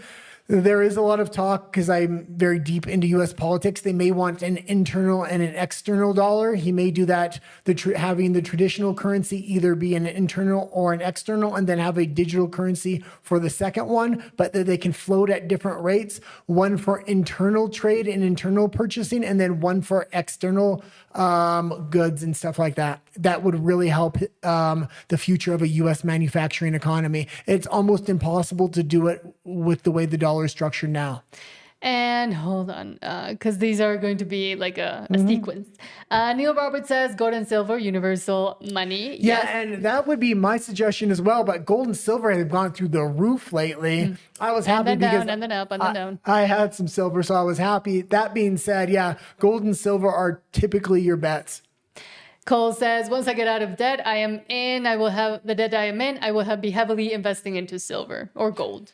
Yeah, and maybe I'll talk about that just for a moment. The silver market has been manipulated for decades upon decades. When I was trying to choose between gold and silver, I chose silver because it's not only a use case for currency and storing value, but it's also used massively in all kinds of technologies. I mean, there is a shortage of silvers when it comes to technologies. And this is why silver has been manipulated for so long, because the tech sector, the US government wants to make silver cheap enough for the tech sector and other sectors that need to have silver. That being said, silver's starting to break free. The United States isn't able to control the price of it because international markets are starting to come up, like the Chinese market, as well as cryptocurrencies that are backing their cryptocurrencies with gold and silver. And I have to quickly come in here and say, not financial advice. Don't take financial advice from us.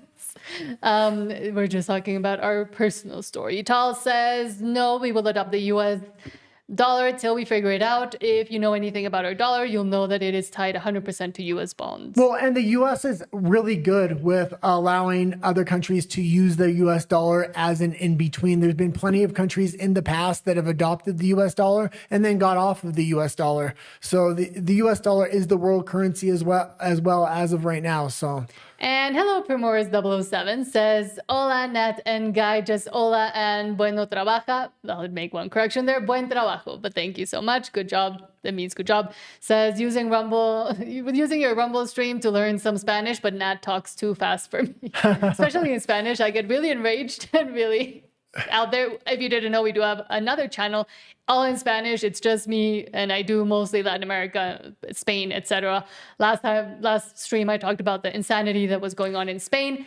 Today, unfortunately, it's usually Mondays and Fridays. There won't be a Spanish stream because I have an appointment early tomorrow, so I'll just do it tomorrow night. Okay. And I'll remind people about We'll do 3 more comments and then we'll go back into some stories. At the end, we're gonna have to do a lot more. Okay. Hold on. And the show is supposed to be 2 hours now, from 5 to 7. That being said, we may have to cut some of the stories out to try to keep it on time, because I don't want to start. I want to try to stop conflicting with other Alberta independent shows. I want to try to help all other Alberta independence creators as much as possible. Tall Talk says, shared your stream to X again. Thank you so much. Lyle Norman says, Cole, we will not be using the crashing Canadian dollar. We will ask the USA to adopt the US dollar. Yeah. Tal says, asking where you all are. I'll say hello to Rakin, who says, hey guys, hello. Tal Talk says 17 countries already use the US dollar. There won't be an issue with us doing it. Well, and that's 17 countries that use it officially. There's a lot of countries that actually use it unofficially, meaning the people within the country use it, even though the government doesn't necessarily recognize it. And Rakin says, hit those likes. Thank you so much. And yes, it really does help. And also, please subscribe. It really does help too. Edward says, the most Alberta man in the world is my friend. Joe Rush says, here we go again. Hire them on their ability to speak French, not their ability to do the job. It's essentially just DEI language-wise now. Yeah. Okay, let's go into Alberta's Canada. We'll do a few stories from here. We're going to have to cut it a little short. I'm angry. I've had enough of these people. Do you want to explain the name a little bit? Well, I think that was that was the Jeff Rath clip that we used for the marker there. I don't remember which one it was. I think hopefully it was. I can't hear the music for the markers until after the show. From Alex Zoltan saying, quote, yeah, and this is Alberta's Canada, and we no longer want it to be Alberta's Canada. We want it to just be Alberta eventually, but these are reasons why Alberta should leave. From Alex Zoltan saying, happening now, there's a surprising amount of disagreement and intellectual diversity at the 2026 NDP Leadership Convention. But one matter everyone seems to agree on is that they hate the equity cards, their own brilliant idea. Thank you, Delegate. There's a point of privilege on microphone 1, then we'll go to microphone 3. Go ahead, Delegate. Yes, hello. I was standing here with my gender equity card before you called on the previous speaker. That's my point of privilege that I would like to... I will explain the speaking order, which is fixed, that I cannot amend, which is the pro-con rotation. You can move yourself up a line that you're standing in. I am pro, and I was... We went... you went pro, con, we went pro-con, pro, and my plan was to go con. The speaker at con mic 3 also has a speaking card. Yesterday, this card was used in an inappropriate manner. And while I understand in Ontario, we know this is equity, even if this was also used inappropriately in terms of gender. I want everyone to be mindful that these cards for individuals like myself who identify as a Black woman have no value outside of this space. Okay, you can stop it there. And that's absolutely, It went on and on. that's absolutely not true. These cards have no value outside of the space. Yeah, you might not have a card, but the Canadian government is making a totem pole of hierarchy when it comes to DEI and ESG policies. Those cards exist in a Canadian society today, even if you can't see them when it comes to who's going to get a job, how judges hear court cases, and how they judge, all kinds and who of they other, let off earlier. all kinds of other things. And nobody's really bringing this up. They're kind of making fun of this NDP conference because it's easy to make fun of. But this is going on in national Canada as a whole. There are these ideas of DEI cards. Where do you rank amongst people because of your skin color or your gender or other things? This is not how society is meant to be. Everybody should be equal under the eyes of not only the law, but in society as well. But also getting those privilege points by merit, through the things that they can actually do, produce, and help the country with. But I will also say we will continue to talk about the NDP conference tomorrow because there is the chair, and I won't say person, the chairwoman that was there has a very interesting backstory. She's from Vancouver, and she's a perfect example of how they have completely coerced and changed the system to bend and work for themselves and how they have gained power. Well, she has gained power. The Fringe had a good take on that conference, and he was showing some clips. I think I have the same clip for tomorrow. And he goes, why are they talking to each other like they're playing a game of Dungeons and Dragons? And it's so true. Because they are. Because just they with are. their lives. They want to live in a fantasy world and be able to script it themselves without having any real consequences from actual truth and how the world actually works. Well, that was supposed to be the Workers' Party? No, that's the Woke Party. The Wokers Party. The Wokest Party. From beautiful Canada, quote, Liberal MP Mark Gerritsen condemns Conservative MPs holding their Bibles during the vote on Bill C9 earlier this week, saying no religion should be used in the legislative process. However, they used their own religion, which is, once again, ideology. This was absolutely a fantastic idea for a way to protest, just holding the Bible. It said a lot. I wish this clip was making the rounds a lot more than it was. And I will say one other thing. We do have a companion to the show, which is our X account. Every single story we cover, we put on there. So if you want to stay informed about Alberta independence, our X account is a good place to go. It's Nat and the guy. Earlier this week, during a vote in the House of Commons, several of Pierre Poilievre's Conservative MPs held Bibles pressed to their chests. Not for an oath, not for a ceremony, but as a deliberate political signal in the middle of Parliament. And I want to be clear, I'm saying this as a Christian and lifelong Catholic, raised, educated, and married in the church. But what we saw this week is wrong, and it cannot be ignored. This isn't about Bibles alone. It's about any religious symbol or teaching being used in the legislative process. That is a line. All of Bill C9, all of your government is a political symbol, is a religious symbol of the new religion that you have formed and created, and now want to dictate up on high like gods to everybody else. You've separated church and state so you could get rid of the church, so you can get rid of all moral values, so the government could be the one dictating the moral values. There needs to be a moral standard reconstituted in Alberta when it's an independent nation, and Christianity is a good basis for that. Line that must not be crossed. Parliament is supposed to be a civic space, the one room in this country where every faith and no faith stand on equal ground. Oh, pause it. Hold on. That's what the chamber. No faith, because Islam is constantly virtue signaled in Parliament every chance you can get. Legislation is constantly pumped through there to benefit people of the Islamic faith. Well, Christians, there is a war against Christianity within Canada. It's obvious and as plain as day to see. Chamber avoids symbolic displays during debate. It protects the neutrality of our space so that our politics is about ideas and not identity. So when MPs start using religious symbols or any symbols as part of the political ideas and not identity, however, you have a bunch of identity-based legislation going on at the moment. Messaging during a vote, it isn't harmless. It changes the tone of the chamber. It sends an intentional message that this debate belongs to the people who share this identity, this tradition, or this belief system. And once that message is sent, it's hard to take back. This is how identity politics creeps into the core of our institutions. Oh my God. Oh, stop that it. is very rich. That's identity. He's the one playing identity politics with every single other identity. They The government of Canada is an identitarian government. That was an absolutely fantastic thing that they did. And you're supposed to swear on the Bible, at least in the United States. I don't know if it's the same in Canada, but man. From the official record, quote, he makes $250,000 off of taxpayers. Now he wants to claw back seniors' OAS 7 times. A government-funded professor earning roughly $250,000 a year is proposing to increase the OAS clawbacks from about $3 billion to as much as $20 billion annually. The pitch is simple: take more from higher income seniors, quote unquote. The math is also simple. That kind of jump does not come from the rich. It comes from lowering the threshold far below today's roughly $90,000 level and pulling in middle class retirees. But don't worry, a poll says Canadians support it. Of course it does. Ask 1,000 people a carefully worded question like, should we improve support for seniors in need? And suddenly you have a national consensus. Never mind, no one is told that this likely means clawbacks starting closer to $50,000 or $60,000.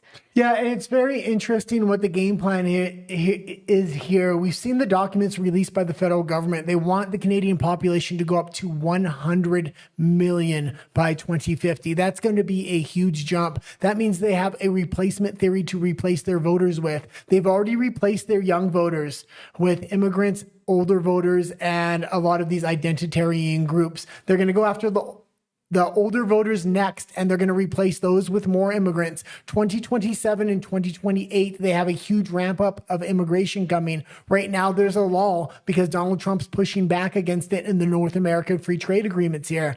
The issue is all the legislation has been passed to pump Canada full of immigrants in 2027 and 2028 to a degree that we haven't seen to this point. Do you want me to keep reading it? No, the next story is related, I believe. Okay. From Shane Wenslow, quote, the idea that housing prices simply need to come down to fix affordability misses the big picture. No, this wasn't the one. Okay. We can play the video for this one, and then we'll go into questions, and then we'll go into the last section because we're short on time a little bit. Okay. So play the video? Yeah. I mean, you're right, Rob. The housing market is looking weaker and weaker than we had incorporated into our January outlook. But so that's something we'll be looking at certainly when we prepare the April outlook. As you would know, I'm sure some of the more recent data coming out in early March looks like we might see a bit of a rebound, but it's probably too early to tell. So definitely we need to take another look at the housing market. What I would say about prices is, I think I said this at the last press conference, we need house prices to come down so that housing is more affordable. We've all been worried about how fast house prices went up in recent years. Yeah, they need house prices to come down when people have jobs and can afford them. Even if house prices come down right now and they're crashing, people still can't afford these houses because jobs are becoming thin in Canada.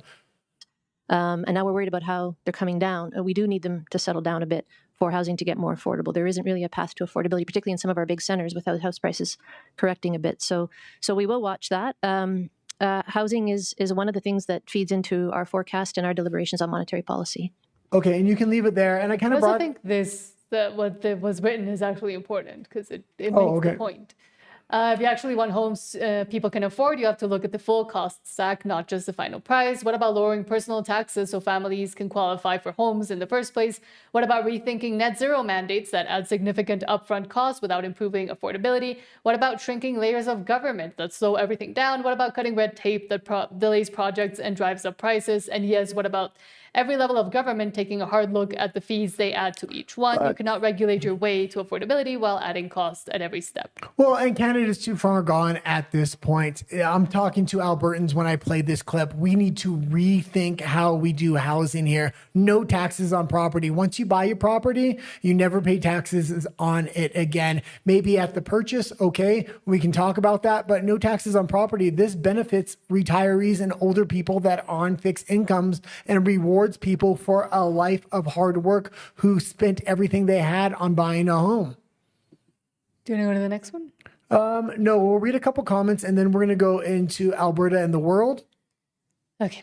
Lyle Norman says, I'm a canvasser and they won't let us know the signature count. We've gone over that quite a few times on the show. They're being pretty tight-lipped with it, but thanks to Marty, he did, what would you call it? What? Sorry, I was trying to figure something out. When Marty was doing, he was doing statistical analysis on how many signatures he thinks we have, and he's around the mark of 300 to 350. So that's more than enough with room to kind of spare. We want to keep really pushing this to try to get to 500,000. If the court decision goes in the favor of Alberta independence, that means we're going to have more than another month with good weather. We should be able to hit 1 million. That last month will be far more than even the signatures we've gathered already, because we'll be able to piggyback off of outdoor events that are starting to take place while the weather heats up. And Tal says, sure thing, CRT and DI are handholders for such things. Yes, Glenn Gunn. Hello, Glenn Gunn says, good evening from Free Alberta. Good. Rockin' Round says, hey, Nat and the guy, do you think that world borders would be redefined, like continentally? Will be redefined, sorry. No. I mean, we're seeing powers shift, and we're seeing the attempt of the United States of consolidation of at least its own influence and power over the American continent, rather than continue to spread out over the world. I would say, at least in their national security strategy that they published in November, that was part of the point. And we are seeing the consolidation of things like the Shield of the Americas and more cooperation with governments that are now more aligned and more friendly towards the United States in Latin America. You're seeing a realignment of powers rather than warring over borders so much. And what you're kind of starting to see is the West versus the BRICS or the global South, and lines are starting to be drawn on that. A lot of the independence movements that are currently happening are conservative or populist independent movements that have one thing in common, and it's the liberal globalist overreach that have happened. They thought they had absolute control, and the elites of these countries could do the exact opposite of what the citizens want. Scotland's realizing it. They're waking up. They want independence. Alberta, Saskatchewan. I mean, I can go on and on. If Gavin Newsom gets there in 2028, there's a huge independence movement in Texas nobody really talks about. And I mean, depending on what Gavin Newsom does and how hard he wants to go, and I'm sure he's going to want to make up for lost time. I mean, I really hope a JD Vance or a Marco Rubio gets in, but right now it's not looking good for the midterms. Joe Rush says, we don't have enough signatures yet, so get out there and sign. I would say you don't have enough signatures until every single Albertan has signed. That should be the goal. Like that's how you should be measuring how many signatures there are. Yeah. And then once you say, oh, well, we have X number that we wanted to reach, then you got complacent. And a lot of these people that have been doing the signatures, getting this petition, the canvassers, look for places like what we kind of showed in the beginning of the show. That huge line of young people. Where are young people going to be gathered? Talk to these people, even if they're not going to sign or they're too young. These are the people you want to get on the side of independence, because this is what really makes a grassroots change. But also, it's their future. Yeah. And they will the ones that will be most affected in the long run if they're able to separate and build a nation from scratch. Well, it's very interesting because a lot of the young people that I'm seeing interviews with that say they're in support of independence, it's funny because it's their parents that have really informed them about it, and rather than rebelling against their parents, they're really realizing that that's their future. Glenn Gunn says the vote for the fall vote are there. Understand the math. Yeah, it's simple. Oh, this is what I was talking about with that liberal when we were talking about, well, he said, no, 70% of people are going to vote to stay in Canada. I said, no, that's not the case. I said, the majority of Albertans are, number one, are conservative for the last 93 years. The way the federal government has overreached, number one, you have a motivated population of people that want independence. The people that want nationalism, first of all, there's not a lot of liberals within Alberta, and even the ones that are there are starting to wake up to the economy is really failing, and independence may be the best way. But the second thing is the government's relying on immigrants to vote to stay as part of Canada, and I just don't think they are. A lot of these immigrants come from countries that they've seen authoritarianism and other things. They may not vote for Alberta independence because they're scared, but they're not going to vote against it. They're just going to stay home. So I think what you're going to see on the nationalist side is a lot of people just stay home and the independence vote to be extremely motivated. The one monkey wrench I think Mark Carney's going to throw into it, if it actually gets to a vote and he doesn't declare the Emergencies Act, is he's going to get corporations to give remote contracts to a lot of workers so they don't have access to voting on that day. So that's the best game plan I could figure out for the nationalists to get rid of a lot of blue collar workers. Edward says the most Albertan man in the world once arm wrestled the boss grizzly bear in Banff, Alberta. He let him win to be polite. Oh, bears. And the Russians used to have a bear that was a soldier. I don't know if people know this story. It's quite funny. They trained this bear to bring bullets from the back of the front to the front. And what they would do is they would load the bear up, and then he would go to the front, and then they would give him a beer, and then he would go back and he would do that run, and he would be rewarded with beers. That's how they trained him. Sam says the number of signatures we have is irrelevant until May 2nd. If you have not signed, please do so. Please do go sign.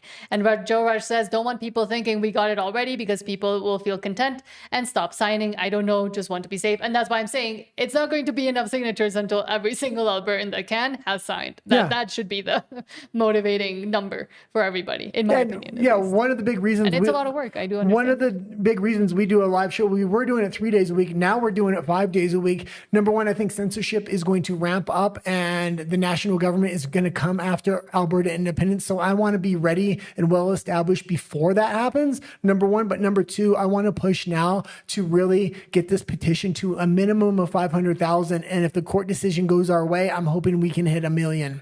And again, even if just get today, tomorrow, whenever you can, as soon as possible when you have the opportunity to do so. Tal says, I'm collecting signatures till the last day of the signing window. And I think that should be the...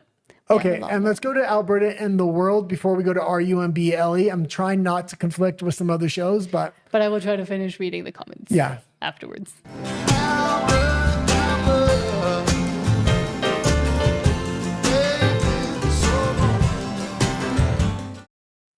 That one was a long one. I wasn't used to them being that long. And those are new chapter markers. These are going to be our regular chapters we do for kind of every show now. Yes. We used to do this on our geopolitics show. Yeah.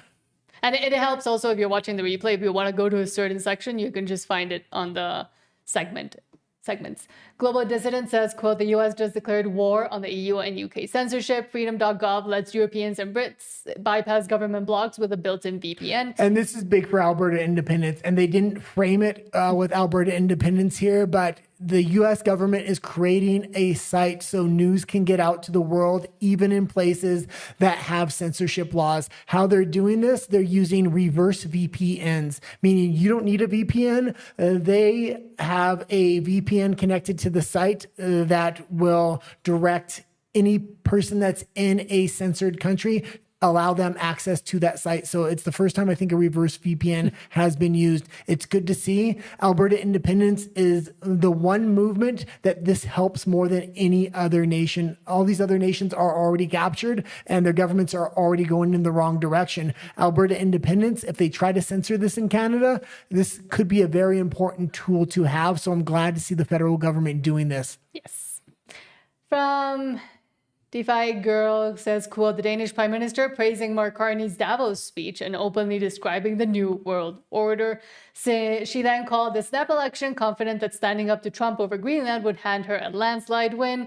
Instead, her party got the worst result in 120 years and her coalition collapsed. Turns out the voters care more about the cost of groceries than the New World Order. And somewhere in there is a lesson for Canada. And she resigned after this, I believe. So we just need to keep pushing. Things are working. Trump has another 3 years, which is good to see.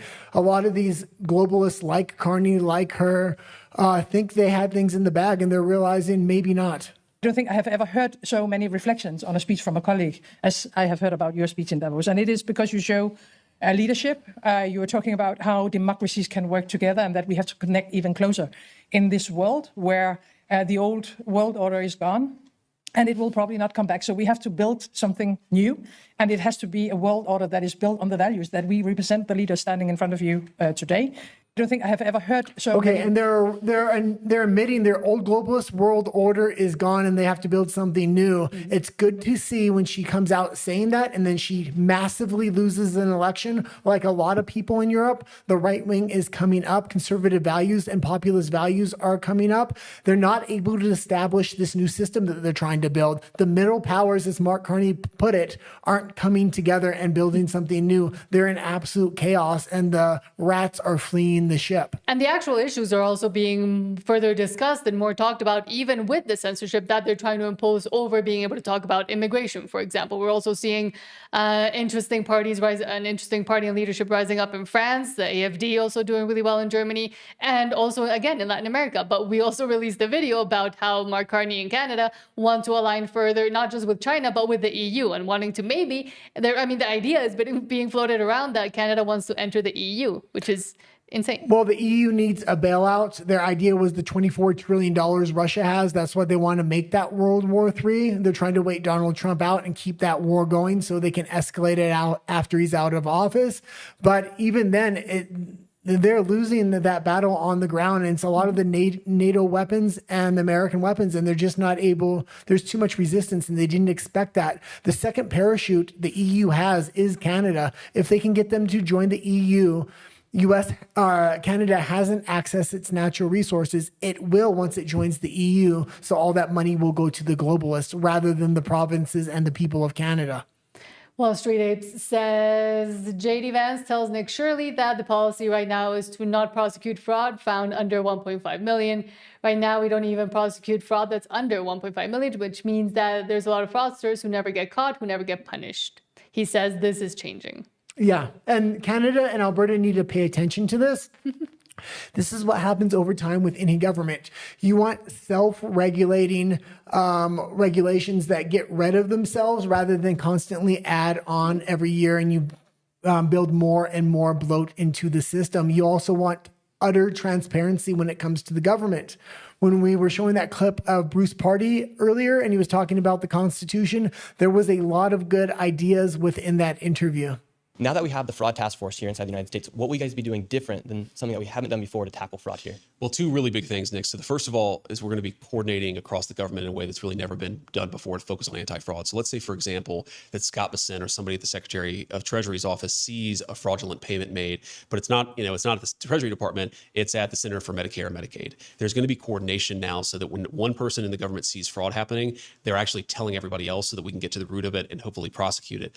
And that leads me to my second point, and maybe the most important is we've never before within the Department of Justice had a committed anti-fraud task force, a committed assistant attorney general who's focused on the fraud issue. What our new AAG focus on fraud has told me that right now we don't. And again, Nick Shirley is going to be coming to Canada, so hopefully we can get him to come to Alberta and not just root out corruption within Canada, but shine a little light on the Alberta independence movement on an international scale, especially to American content creators. He has a huge profile right now because of what he has been doing.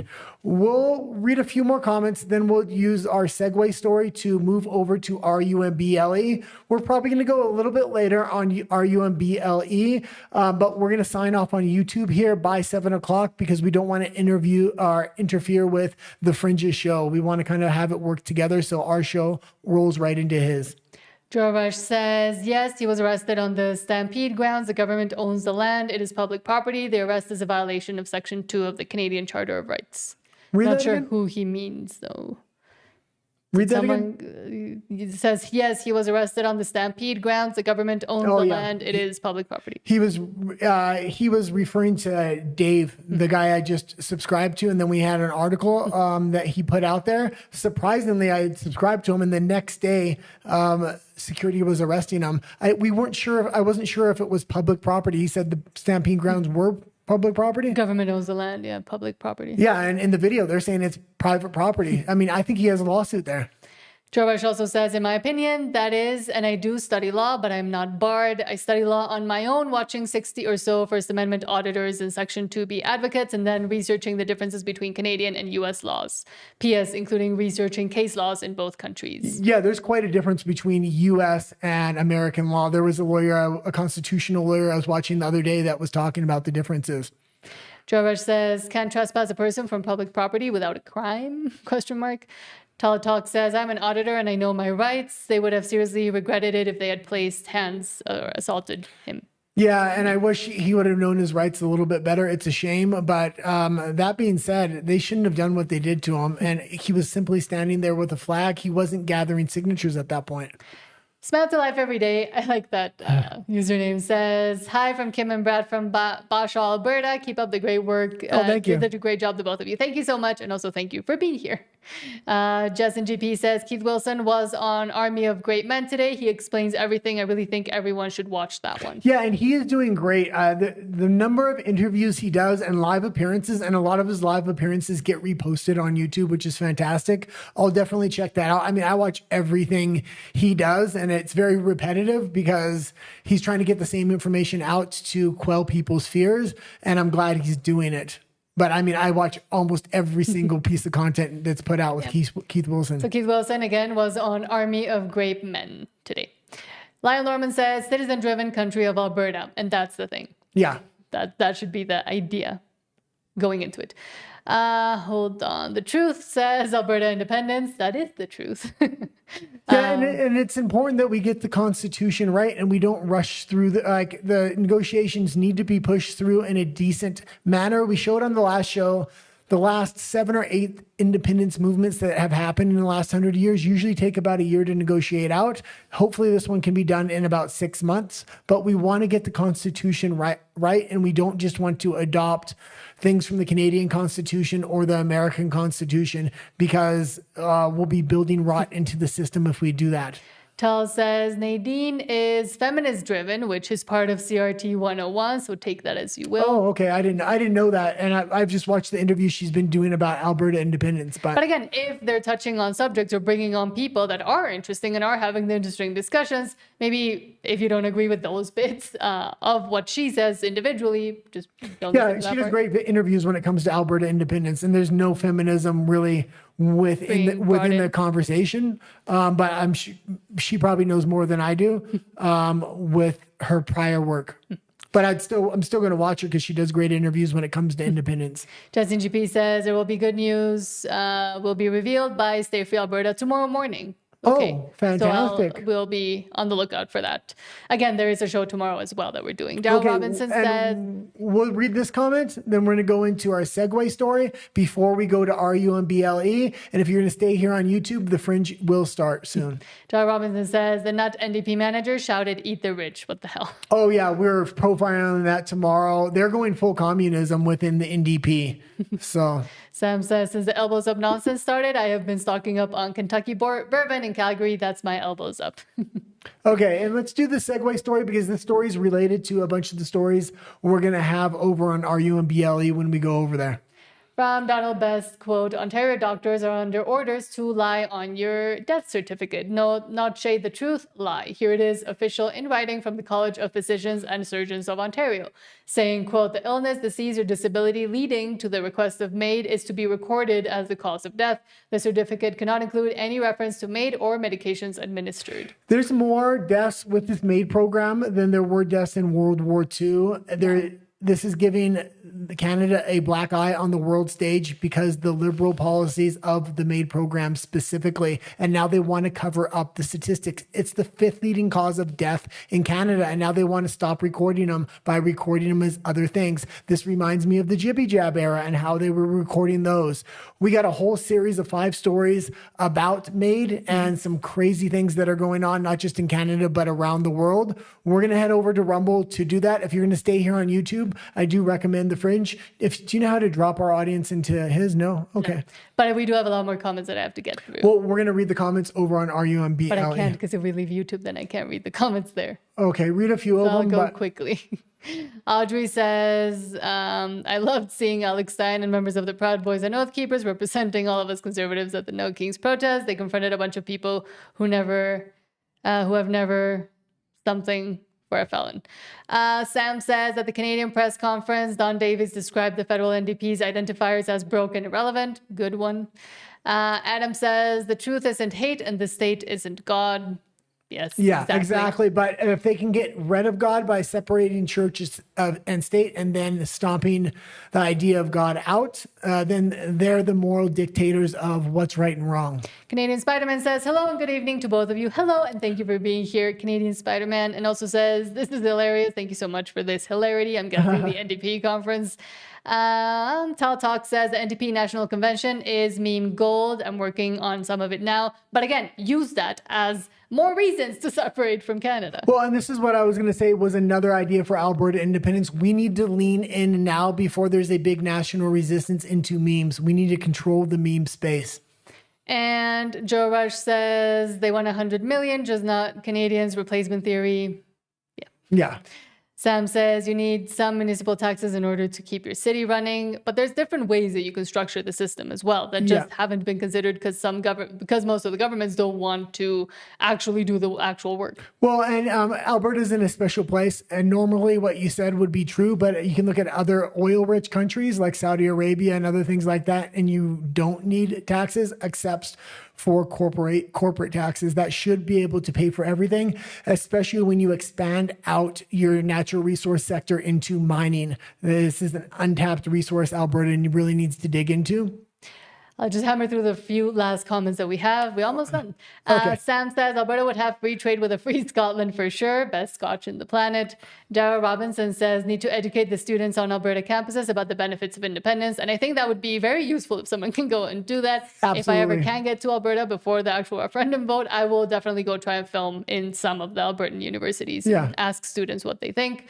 Audrey says it's not just Thune. Here are some other Republican senators who are currently against ending. Okay, that one was a weird one because we're not talking about the filibuster. Tal Talk says that is an odd way of looking at history. Almost done. Sean, hello, Sean says, not said New World Order like Carney. That's how you should say it so YouTube doesn't censor you. Sam says our movement has interstellar recognition from Vulcan. Yeah, absolutely. That's a lovely little community as well. When I was looking at the videos of it. Delirious Sun, hello. Just wanted to say hi. James Isle says the snow peso. I love how they call the Canadian dollar the snow peso. Canadian Spider-Man says thanks for the stream, and Sam says, man, you folks work hard. You're practically Albertan. Trying eventually. Yeah, maybe. we do the show now 5 days a week. Yeah. Monday through Friday, 5 p.m. to 7 p.m. And then we go over to RUMBLE to kind of end the show. And any topics that were too hot for YouTube, we talk about over there. Yes. So thank you so much for all your comments. I got through them eventually, at least most of them. We're heading over to RUMBLE. Our username is down there. It's the same channel name as here. Have a great, we'll see you over there, and then I'll tell you and help goodbye us support Alberta independence by subscribing to the channel so we can get our reach out there before the censors come in Canada. Yes, so we'll see you over at RUMBLE. There's about a 30 to 40 second wait while you get over there, and then we'll do the spicy stories that YouTube doesn't like. Let's get ready to rumble!